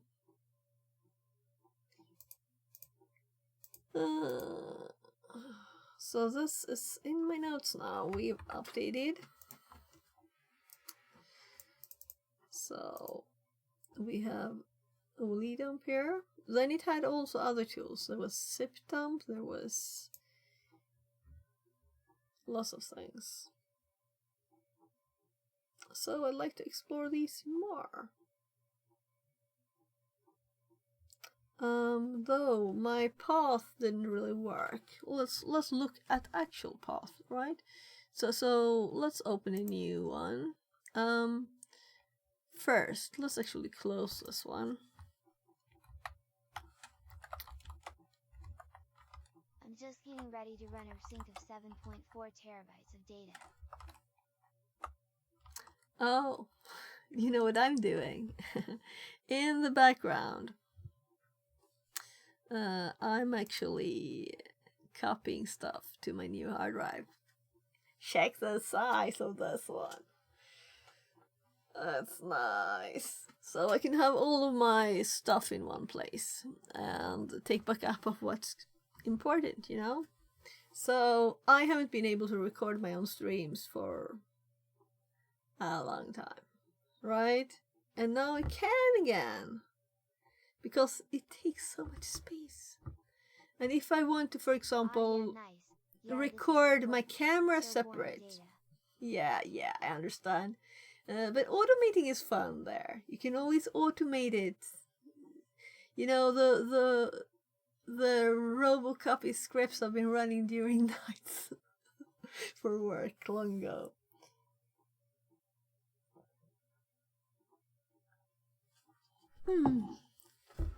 It's actually, it used to be the best. I think it might still be kind of good. It's like if you want permissions, how to act on different, if X files are different ages and stuff, you know? This is copying from a live server to a test server, so I can run some tests on it without breaking live service. Okay, so it's just waiting for the copy. You can't just have lunch? Yeah. Yeah. Yeah, I'm really happy I found this one. Nice. Though we still have to like explore all the tools, but we did find this list here, so Yeah, I can just have lunch and also watch Twitch. yeah. Or maybe it's just a good reason not to have to do other work while you're watching Twitch. I'm waiting for this copy. I have to sit here. I have to do some other stuff not to get too bored, right? So this was the today's box here. Very true.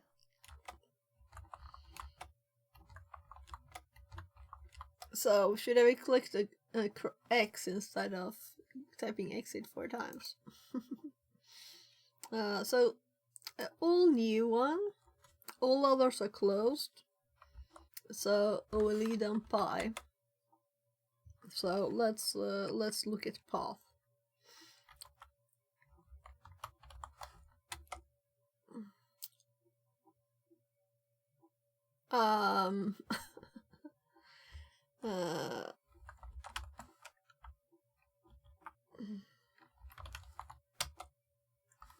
There.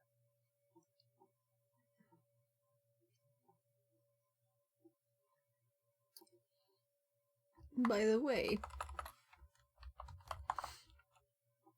yeah, that's interesting. I didn't think of that there's a lowercase path too. I was mostly surprised that I got a result. I don't think I know enough about Linux, apparently. But we don't have it there, right? So I failed adding stuff to the path. Permanently. I did export, but I would need something else. Let's add to Linux path permanently. Look here. See?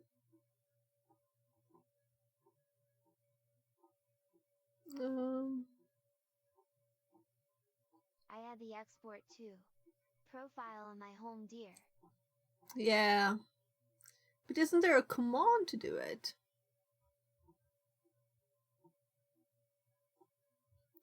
I think I've done that before.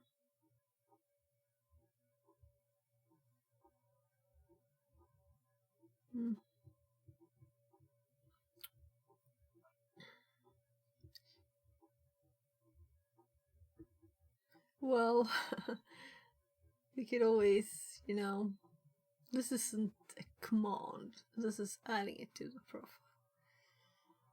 Yeah, I guess I should have copied, but it's still in the history, the export command, so I guess we'll just put it. Also, do you know how to increase the history? Because I've been thinking about doing that. I know it's in there. I'm just thinking of the best way. I would like to really have an infinite history. I don't want anything to disappear. I want to have all my history. And it keeps overriding. So when I'm like, oh, I use this command, it's just gone, you know?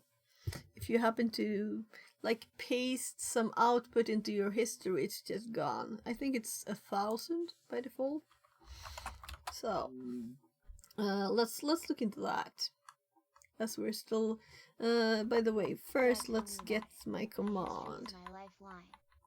Yeah, so the history, we want a history. Yeah, and this was so nice because I didn't type this, you know. What I did was I typed the $path $opt D, and then I tabbed to get the name expansion. Then it expanded the variable path. And then I tabbed again and it expanded up to the Steven suits. So I'm so happy with the seashell. I'm really happy with it. I love it. His file size. Yeah. But you still have to set a number. I want like the infinity symbol there. Let's copy this. So we have this ready. -1. Because I was Googling it before, not today, long ago. And I think I got like, this is a complex thing, you should probably not do this, you know? Whatever. If it's just -1, I don't want it to delete my history. By the way, so I have backups of my history. So probably should make a new one before I play with it, in case I were having to set it to nothing. So we also have a bash history.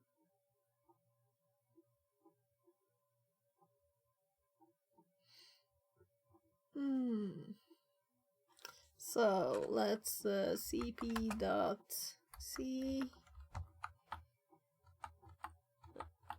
Oh, there.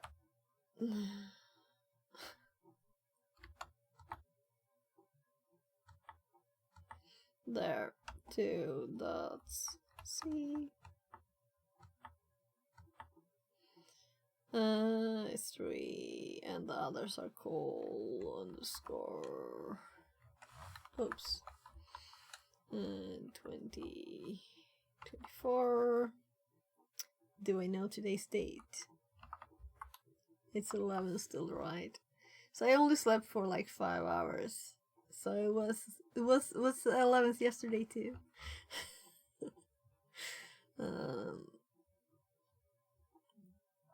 So I had to get my kids up, and I was watching a stream yesterday and doing some stuff.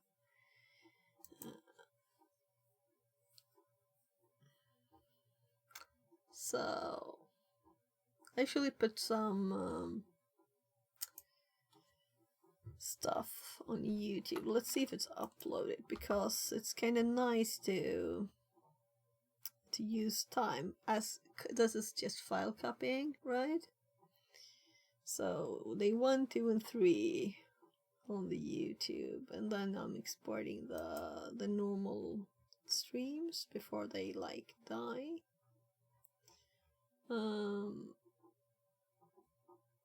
So the last one I did, making it simple cybersecurity. So this one, there's similar names, so just one double check. So this is the next one. Let's just export this one. You can work on it. It takes so much time, but this is a short one, right? Yeah, it's a short stream. So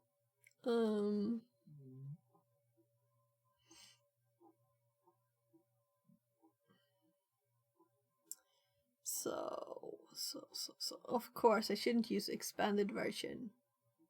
Should I just add the normal command, right? But let's do this first. I remember the date correctly. So we have a backup of my history before I mess it up, if I do.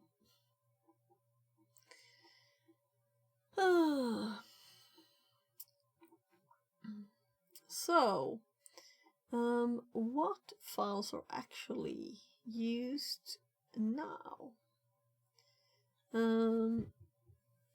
So let's actually do ChatGPT again. Because I don't feel confident enough to know exactly what files are used when I'm using different shells and which are not used. What file would I add? A path export to make it work for all my shells. I'm shells. Let's just do Indicali. Right? I don't want it just to work for C shell or bash or whatever. So ets profile. Yeah, so bash profile is. Yeah, there are so many places you can add it. Yeah. Bash profile. Yeah. Profile. And summon slash etc. too. Yeah, ets profile and home profile. So we definitely don't want bash profile. It's like, you know, mumbling a bit here. System-wide for all users.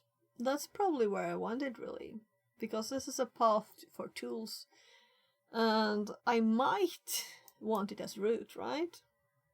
So this one is probably for ets profile. I think we can trust it on this basic, even if it's saying this here. If you're using multiple shell types, also up to appropriate. Yeah, so so the profile and ets profile are probably so. Also, don't mention shell specific files, only general ones. Oh, we got a Swedish ä in there. Also, I misspelled mention, it will understand. So let's zoom in first. This is what we want. And now let's also I want to set my history, the history for all users to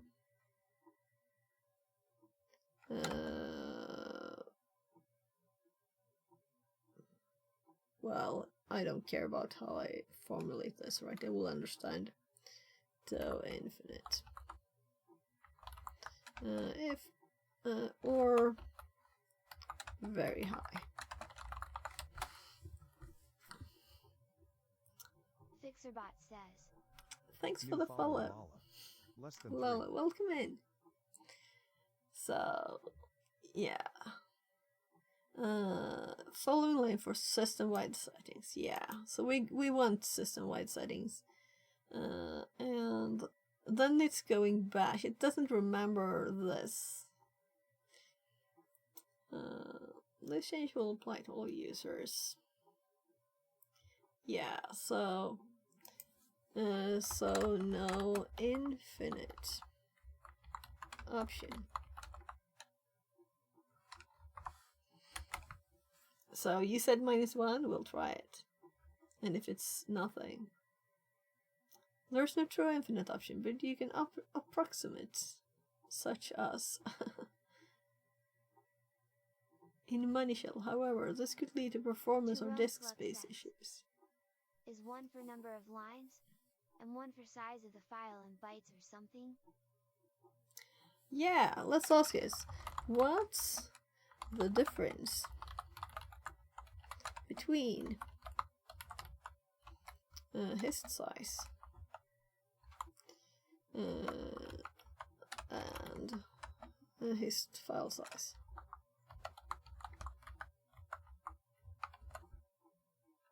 Place to find.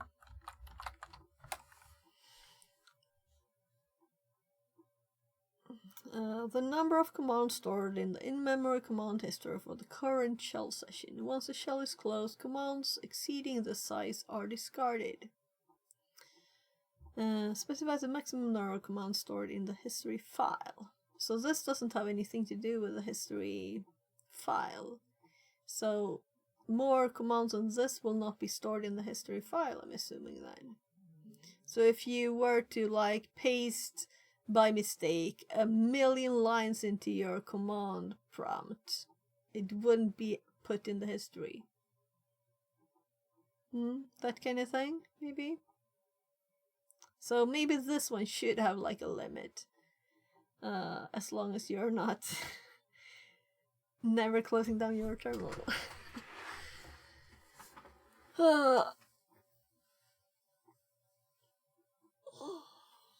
So his file size is a file, and this is the in-memory storage. And our free plan limit was reached. So let's just... It will get a lot dumber at this stage. And have more errors, so... But we're probably done with that, because... in an hour, I'm gonna go drive my kid to school, so I'm going to go check with him if he wants any food, and then I might have to stop. We'll see. Rather if it's eaten. Yes, gubben. Det är dags att gå.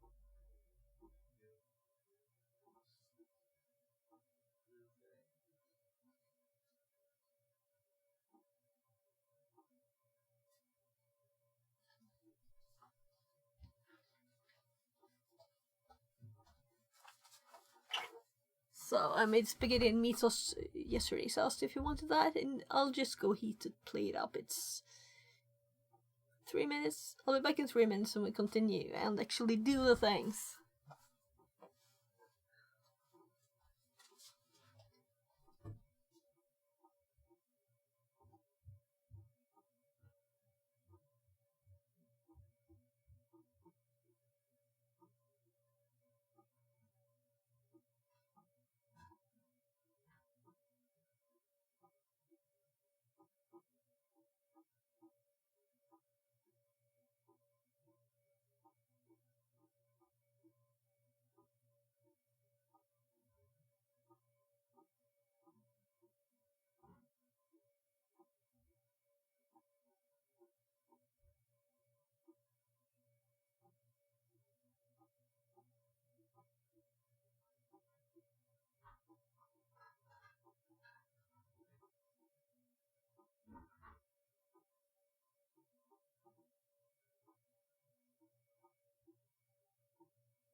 So,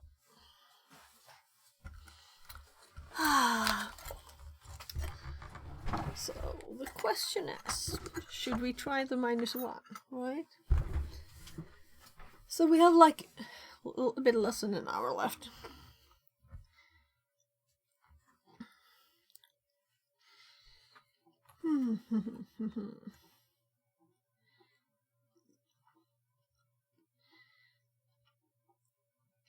So this seems too little, but I guess it's a lot.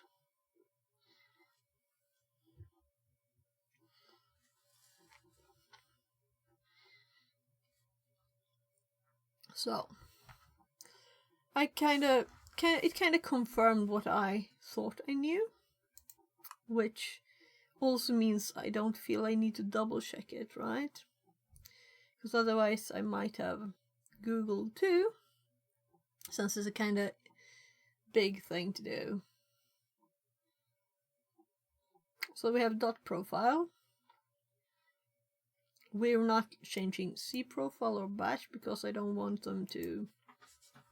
We're instead going to etc, and I don't think we'll isolate everything, but we can do P star, right? I definitely failed. P star size customize.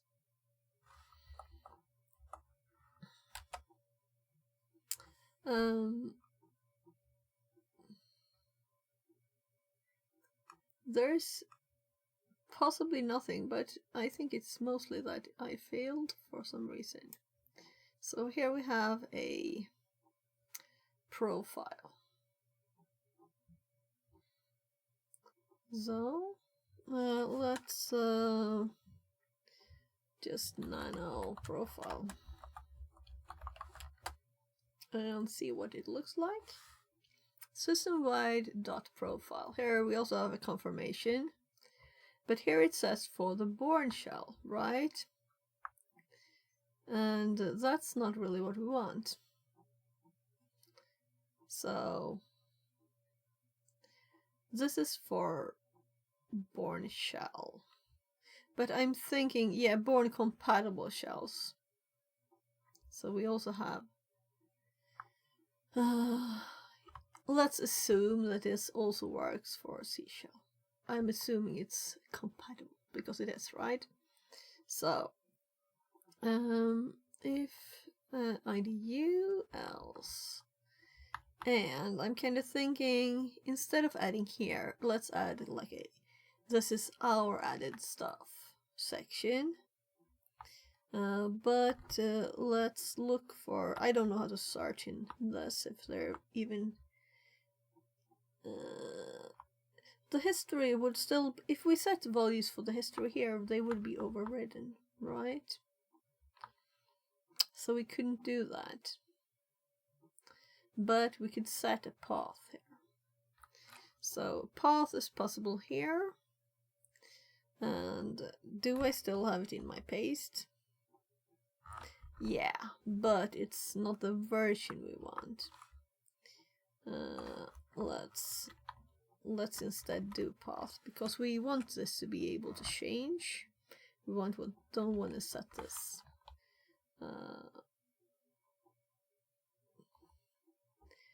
for all the things to only be this and to be this.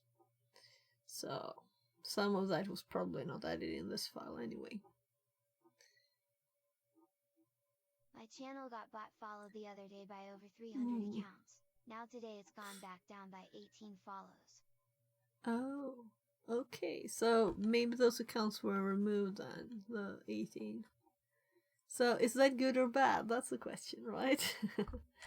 So follows are nice, but bot follows... Twitter probably banning them, yeah. Yeah, so what do you think of it? Was it good or bad? Yeah, it's good, I think. No need to have bot follows. Yeah, I mean, good that they were. Is it good or bad that they're following? It's good that they're being banned, of course. That's good.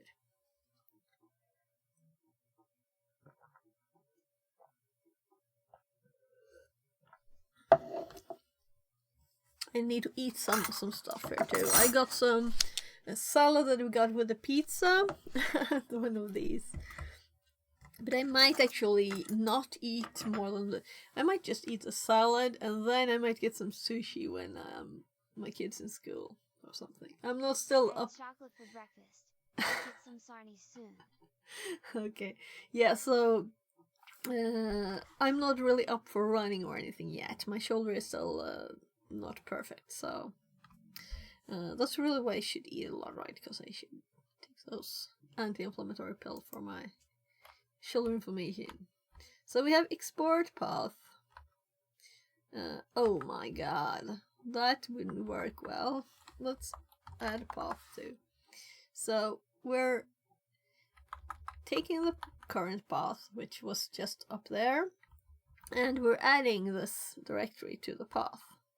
And then we're exporting it too. So it will be in all of them.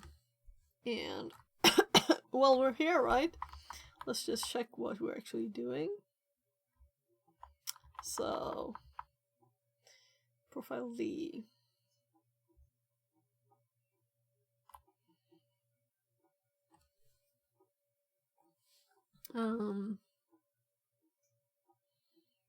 Yeah, let's just. I'm curious about the orders the files are running. But this should be first, right?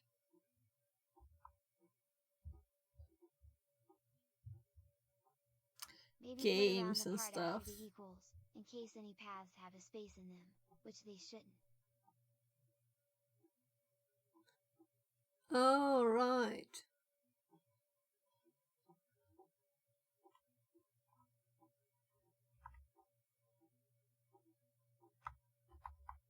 What do you mean here?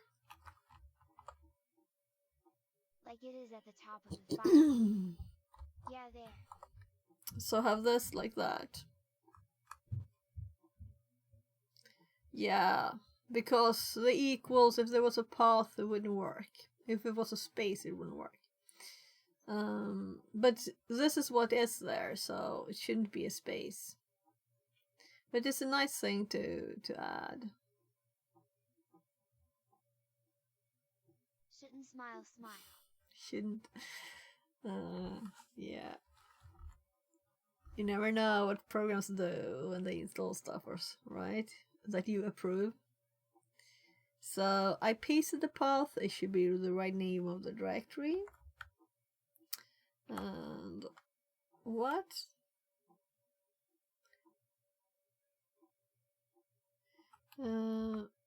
I did Control S. Permission denied. All right. Okay. So I always Control SX when I exit Nano, so I'm not getting any questions, you know. So we updated Python on a few VMS yesterday, and Yum removed the symlink between /user/bin/python and /user/bin/python2. So yeah, you never know what things happen. oh yeah, but if it sent it to Python 3 instead, that's what I have. Or that's what Kali has actually. So we'll need to sudo this, of course. So I don't know why I didn't do that. Yeah, we use v2 still for some things. Yeah, but it's like the normal thing now is 3. I mean, so you can type add 2, but I guess for things they don't know about 3, they will say Python, right? Well, it's a hard choice. So let's add the line back in. There. Now we Control SX and it works. And let's go back to home. there. So it's just me. Didn't I click it already? No, apparently not. So we have the profile. So let's nano the profile. And let's look here.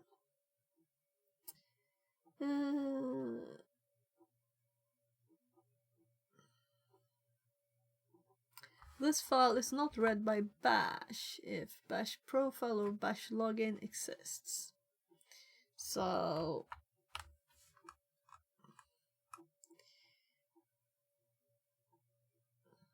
I don't think I have a bash profile, no.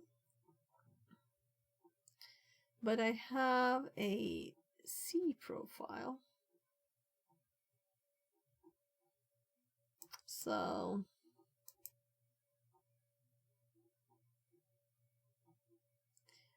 C is that's the most important one for me. The history, right? So most thing I do in C shell.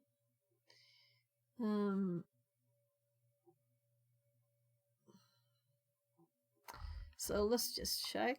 This doesn't contain anything of this. So let's check the C profile. And 200 gig of the 7 TB copied. oh gosh, that's slow. What are you doing? That's slow. Well, I guess it's not that slow. Let's see how mine is doing. So mine is 73%. Yeah, but this is probably tiny files too. Though currently it's doing streams.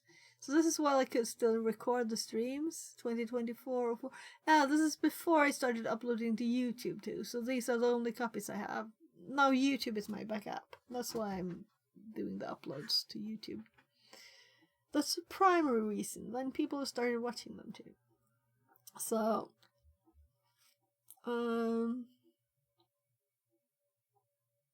yeah.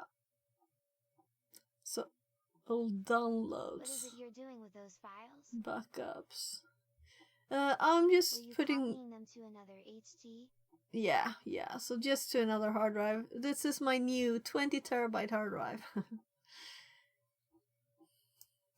So it's not. It doesn't have any RAID or anything. But it's. I'll take backup of the stuff, and I'm copying. I'm not moving stuff there, because it was sent to me in a tight cardboard box, and I'm like, do I trust the post office? So let's copy a lot of stuff there. Let's use some files. Let's test stuff. But do I still can't trust it? I don't know. Run some tests on the drive later when it's actually being used. Kind of fill it up with data first. See if it can do stuff still. I think you should be kind of starting right now. It's an let's see. Exos. That's a Seagate Exos 20 terabyte. X20. So I was choosing between this one and a 16 terabyte drive that had data recovery like insurance in it, warranty. So I was like, well, it's not like I'm not gonna use this drive for more than what was the warranty, 5 years anyway. So if it breaks at the start, I'm assuming that they'll still at least give me a new drive. Anyway, it's nice to not have to feel like this. Let's open this, and you'll see why.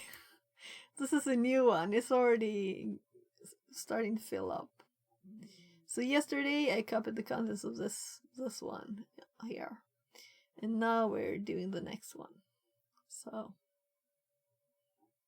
one of them is not red.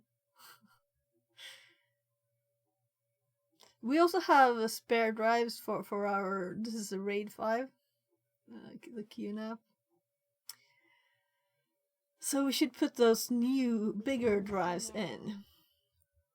Oh my god, sorry. Yeah. There's a command, right? For switching screens, I think so. Wow, all that Sorry. Yeah, so it's so much red here. This is why. ads. Yeah. Anyway. So my C drive was 14 gigs. There's 5 gigs here. Yeah. I needed a new hard drive. I needed it. Let's say I needed it, right?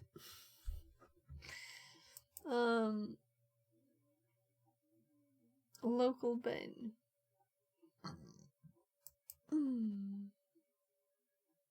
By Pipex, okay.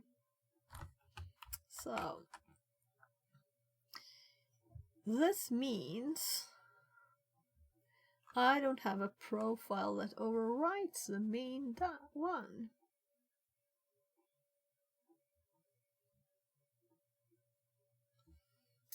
In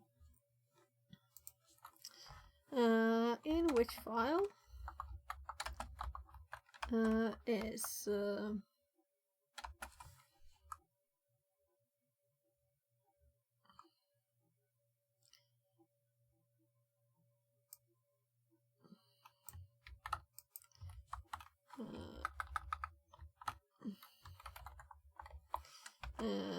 usually set and what's the default values? Let's see if we can still answer stuff.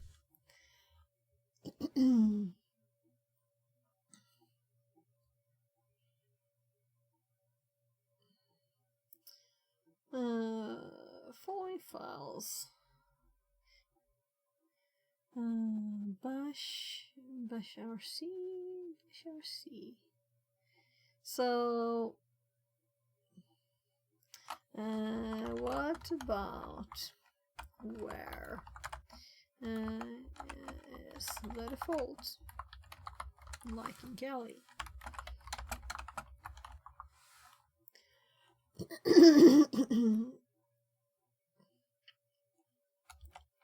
I don't think my history is 2000. I think it's just 1000. It's so tiny. Maybe it's 2000. We can check.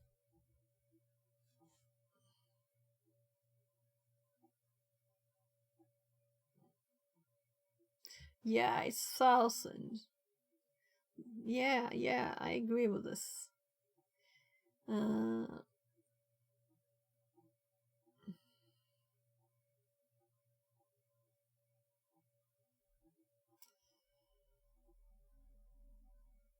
See, let's check these files, right?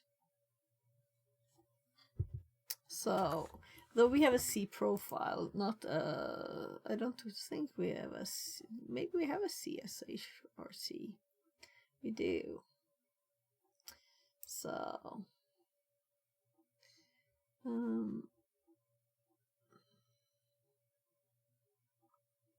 we didn't check bash RC either. Let's check this one. While it was still there. So it's much easier than to cat it. Just checked my history on my laptop. 11,861 lines. Oh Started gosh. On June 30th, 2023. That's nice. So mine, I just confirmed here with ChatGPT. So it said that this is 2000, but Kali only have 1000 lines history. So I don't know why. If that's supposed to be a security feature. But it's annoying. That's why we need to change it. So we're currently checking the local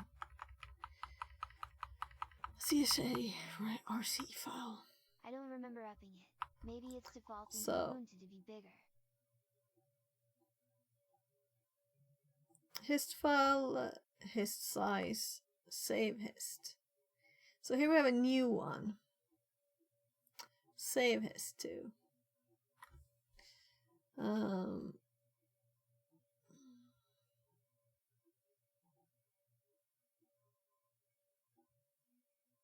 History 0 to complete history.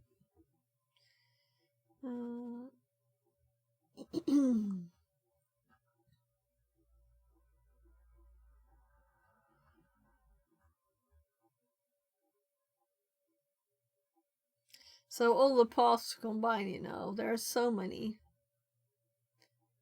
And this one was actually also added to the dot profile by Pipex too. That was the only thing in there. In the C profile.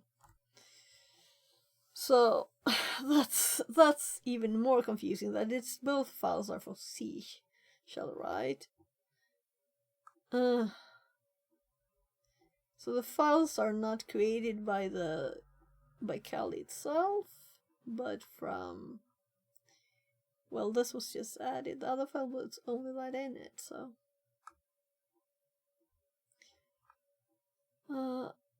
yeah, let's actually have all the files up at the same time, right? Arduku says, in Nano you can interact with Ctrl+W. Yeah, thanks. So let's see, we have, let's just go down there and let's open a new one. So we're comparing the different places to put history size, and they're also different variable names, right? So bash uses hist size and hist file size, while apparently C shell uses hist size and save hist that we just saw in the file too. So it's not like, I'm thinking I want to set this system wide, right? If I can. But if it's overridden in a file that's run later, like lower, I guess I'll just have to, we don't have to dig into this anymore. So I don't really care about the bash history, right? It's the C shell. I want this one that we already had up. So if we change this one, so I'll be so happy by just adding 1 0 here, right? So for this one, current session, right? Stored in memory for the session. We don't want more than 10,000 commands. Then we pasted 1,000,000 something by mistake. So, but how many do we want in the saved history? Will -1 work, right? That was our test. We just saved the history just for this reason. So, says, as long as you know who any other users that use the box, you'll be okay. If it was used by people you don't know what they do, you would probably want to limit it more, right? Yeah, this is just me using root and the Kali, right? So I just wanted it for the root one too. So that was like all users. So let's just save this and see if it will kill our history. So let's just bye that and let's open a new one. And let's do history. And we still have history. So let's do 1, 2, 3, 4, 5, 6, 7, 8, 9, 0. And let's exit this and open a new one. And we still have history, but we don't have those. Insufficient Brad says, hello, good afternoon. Tyrone Slug says, my history includes the date and time, smile smile. So I don't think anything has been added to the history. This is a test.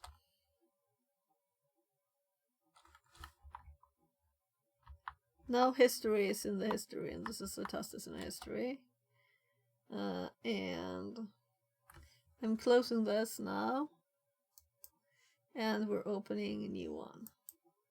And we're doing history, or rather just arrow up. You see, nothing is saved, so -1 seemed to have, like... It didn't empty the file, but it, like, broke the functionality. It's not putting anything there. So... The last thing we did, we knew at least. So unfortunately... With the X might be doing that. I did exit last time. Try doing it, but doing exit. Yeah, Insufficient yeah. Brad says. I did exit. I haven't seen Linux in a while. Is that Debian distribution?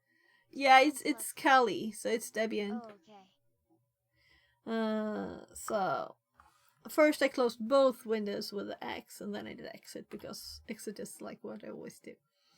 And also, you're always sure you close the right window then, right?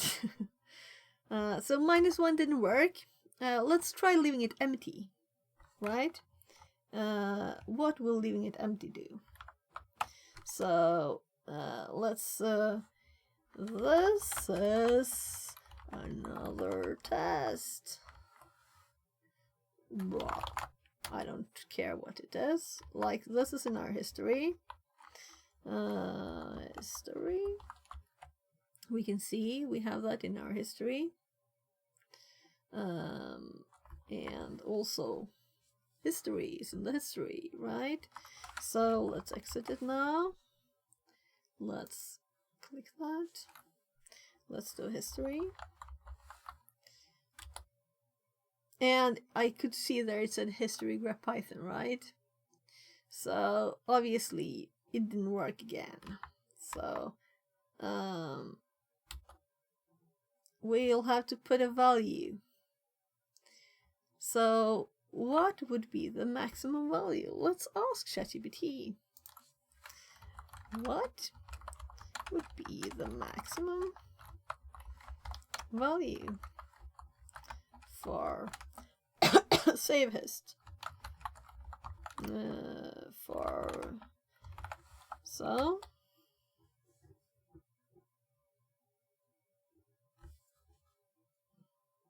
very large number, such as 1 million.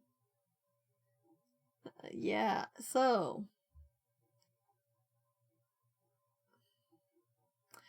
I don't want to know this. I don't care about this. What is the maximum value? There are limitations. Variables, data. Well, let's just storage for this. Whatever, it will understand. I don't care about spelling it wrong.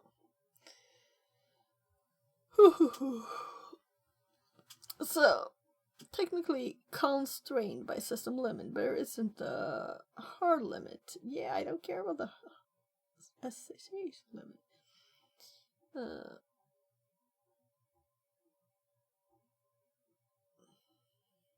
My God.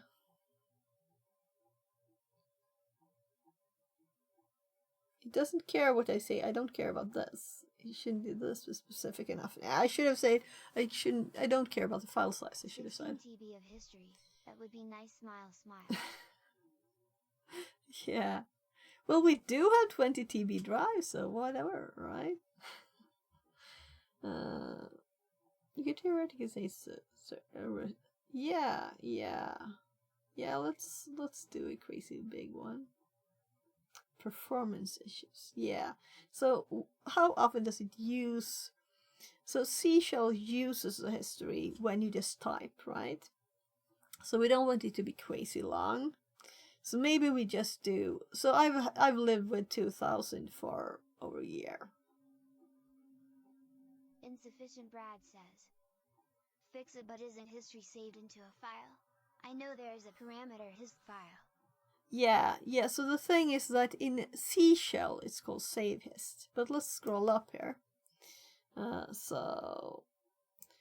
Bash has hist size and hist file size, and hist size is the history in the current shell in memory. That's the maximum for that, and this is the file size. But for we saw this in the file too. When I asked about Seashell, let's see. Wherever it's save hist, the other variable, the second one, the file size. So it's just a variable name that's different. So I was just thinking, is there a maximum value? There doesn't seem to be one more than the like physical limitations of memory and hard drive, right? So what do you think we should set it as? Is 1,000,000 crazy much? Is 1,000,000 crazy? It was kind of at the top, right? I should search, as you said. Here it is. So we tried putting nothing there on purpose. We tried -1. Just to see if we could set it to no limit, right? But it didn't work. We didn't get any history added when we had that. But also the history file was not deleted, which is also good to know. And we just added a 0 to this one. We don't want more than 10,000 in our current shell in memory, because if we happen to paste like 1,000,000 lines, we don't want that, right? Maybe even 1,000 is good. Let's do 5,000 or 3,000. So we don't type more than 3,000 lines before we make a new shell, right? So 10,000 is the like 5 times what we have. 100,000 will last me a few months, definitely, right? If we put 1,000,000, then we might have to like deal with slowing down. So I'm thinking it could handle 100,000 lines. I don't think I'll reach it, but what I've done before is actually to make a sort of the history and unique, so you don't have double entries, right? So you could actually like, though it's nice to have them in order too, but if you're getting it really I big. asked CPT about that param, and it told me it takes integer value. So as I remember, int can get as much as 2,147,483,647. GPT. It depends on what integer it is.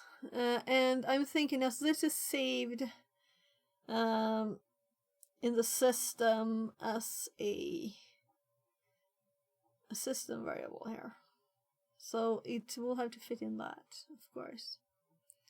But maybe it's text. If it's a text string, it can be like infinite. But then it will have to fit in whatever variable is loaded into when it's like in the system. And that's what I was trying to find out, but apparently I didn't have the right words here. I wasn't explaining it good enough for ChatGPT to find and understand. Yeah. But this one says that I could put it to 1,000,000,000, right? So the value should be able to be more than 1,000,000,000. Setting a few million is generally safe. Yeah, so I don't think I will ever get to 1,000,000. So I will probably reinstall my VM, right? At some point. Maybe I don't update for long enough and it crashes when you update it. That happens. And if it's a VM, you know, you don't have to mess around, you just install it. Let's do 100,000. You realize I had 2,000 here now before. Yeah, and chat is right until you tell it it's wrong. Then it's sorry and give you another answer. But how can you tell if that one is true? Smile, smile. So we did test here with -1 and nothing, and that didn't work, right? So, but we generally double test stuff. So if history works after saving this now, and it keeps saving stuff again, so this is a test, right? Let's spell this correctly, as this will end up in the history. So I didn't spell it right. Yeah, I did. Yeah, I did spell it right. It just didn't know that. So our history currently here is this. And let's exit the shell. And let's go back. And let's do history again. Or rather, arrow up. Yeah, so I think I broke it. History isn't saved again. I broke my poor computer. Oh. So it might not work with 100,000 either. It might be... So I did Google this before, as I said, when I started looking at this, and there seem to be more complicated steps involved. And this kind of points in that direction. We could just... Let's make it a tiny bit tinier, right? So if we just change it to, instead of 100,000, let's say 20,000, right? And let's just restart Kali and make sure that we have a working system again with history that actually saves. And we only did one more thing. We added it as profile, we added a path addition. So I export the path plus a new bit, which was a program installed. And that's how we ended up in this theme.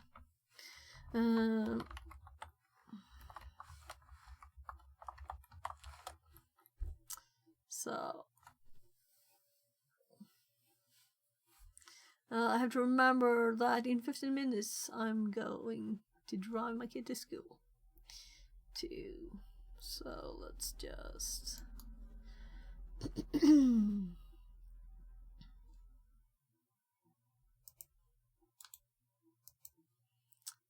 There. What do you think? This means it remembers that we did history, meaning it added stuff. That's good. So it's adding stuff to history again.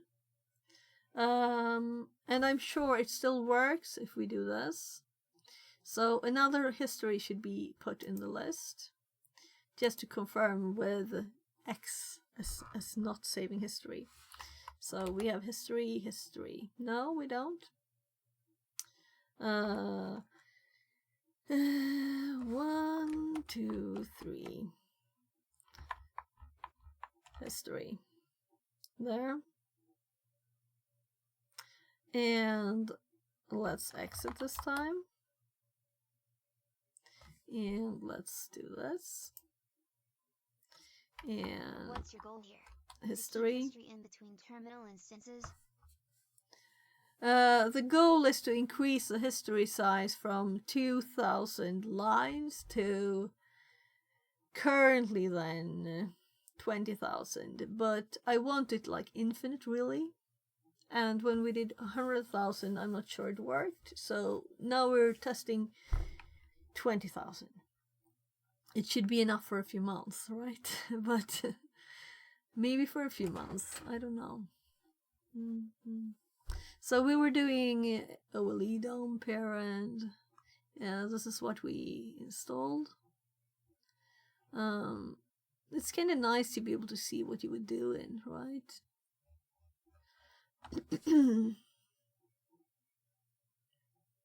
And definitely, when you start typing a command in Kali, you want this to happen, right? And this is why we know also that it's always keeping track of the history. It's comparing to this. We don't want a million entries to compare as soon as we type a character, right? So if I do this now, or I just by mistake click the right letter, so it always, it's constantly comparing. File wouldn't be a solution. You need just to read it or to have it boot up arrow key in the history on the terminal, right? Yeah, it's nothing. We just want to configure the history setting, and we have it right here. So here in CSHRC, this is where the system has put it, and we can just change the value here. So, but when I put it higher, let's add a 0 here now. So I'm kind of good with 100,000 actually, because I don't think it will. We'll see. We'll see, right? So if I save that, and let's do 4, 5, 6, and exit, and let's open it again, and we go up. We have 4, 5, 6 in the history. We don't even have to run the history command. We can see that it works, right? Now let's do 7, 8, 9 just to test. Will it save history when we X? Because this is nice to know. I usually do exit, but it's not odd to do. It should save the history, right? Yeah, so we have 7, 8, 9 in there too. And history is working as it should. We don't have like empty variable or -1, so now it's working. So I think we like achieved the goal, and hopefully let's do history, by the way, because it would have thrown out 32 lines from here, right? But it hasn't. So we can see more history now. So I can see these lines would have been bye-byed, right? So Write a loop for 100,001 to test it. Smile, smile. we could. But I don't think I will. I want my history still, right? Though I did save it before we started, just to make sure. So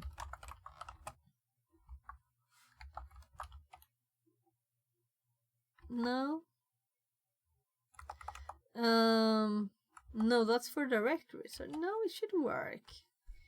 I don't know. So no, it's because of its C. So .c. So there. I have my backups. So that's about the size of the files when we have 1,000. So imagine 100 times less than. We're still in reasonable amounts, right? That should be the maximum file size we get. Yeah. And of course, depending on the length of the lines, it could be a tiny bit bigger. Well, should we do anything else? Or is it time for me to find someone to raid? There's really no one online. Oh. Age just went online. It'll be morning there early. Or we raid someone new. I raided him the other day.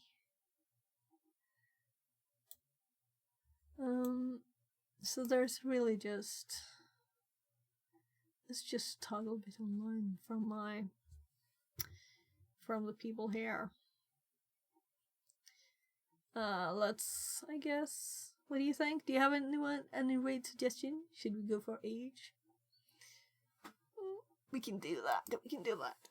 So I'm gonna have to drive my kid to school, and I'll be home at about 16, and then 17, or no, maybe 18, right? I think the... I am into a trading.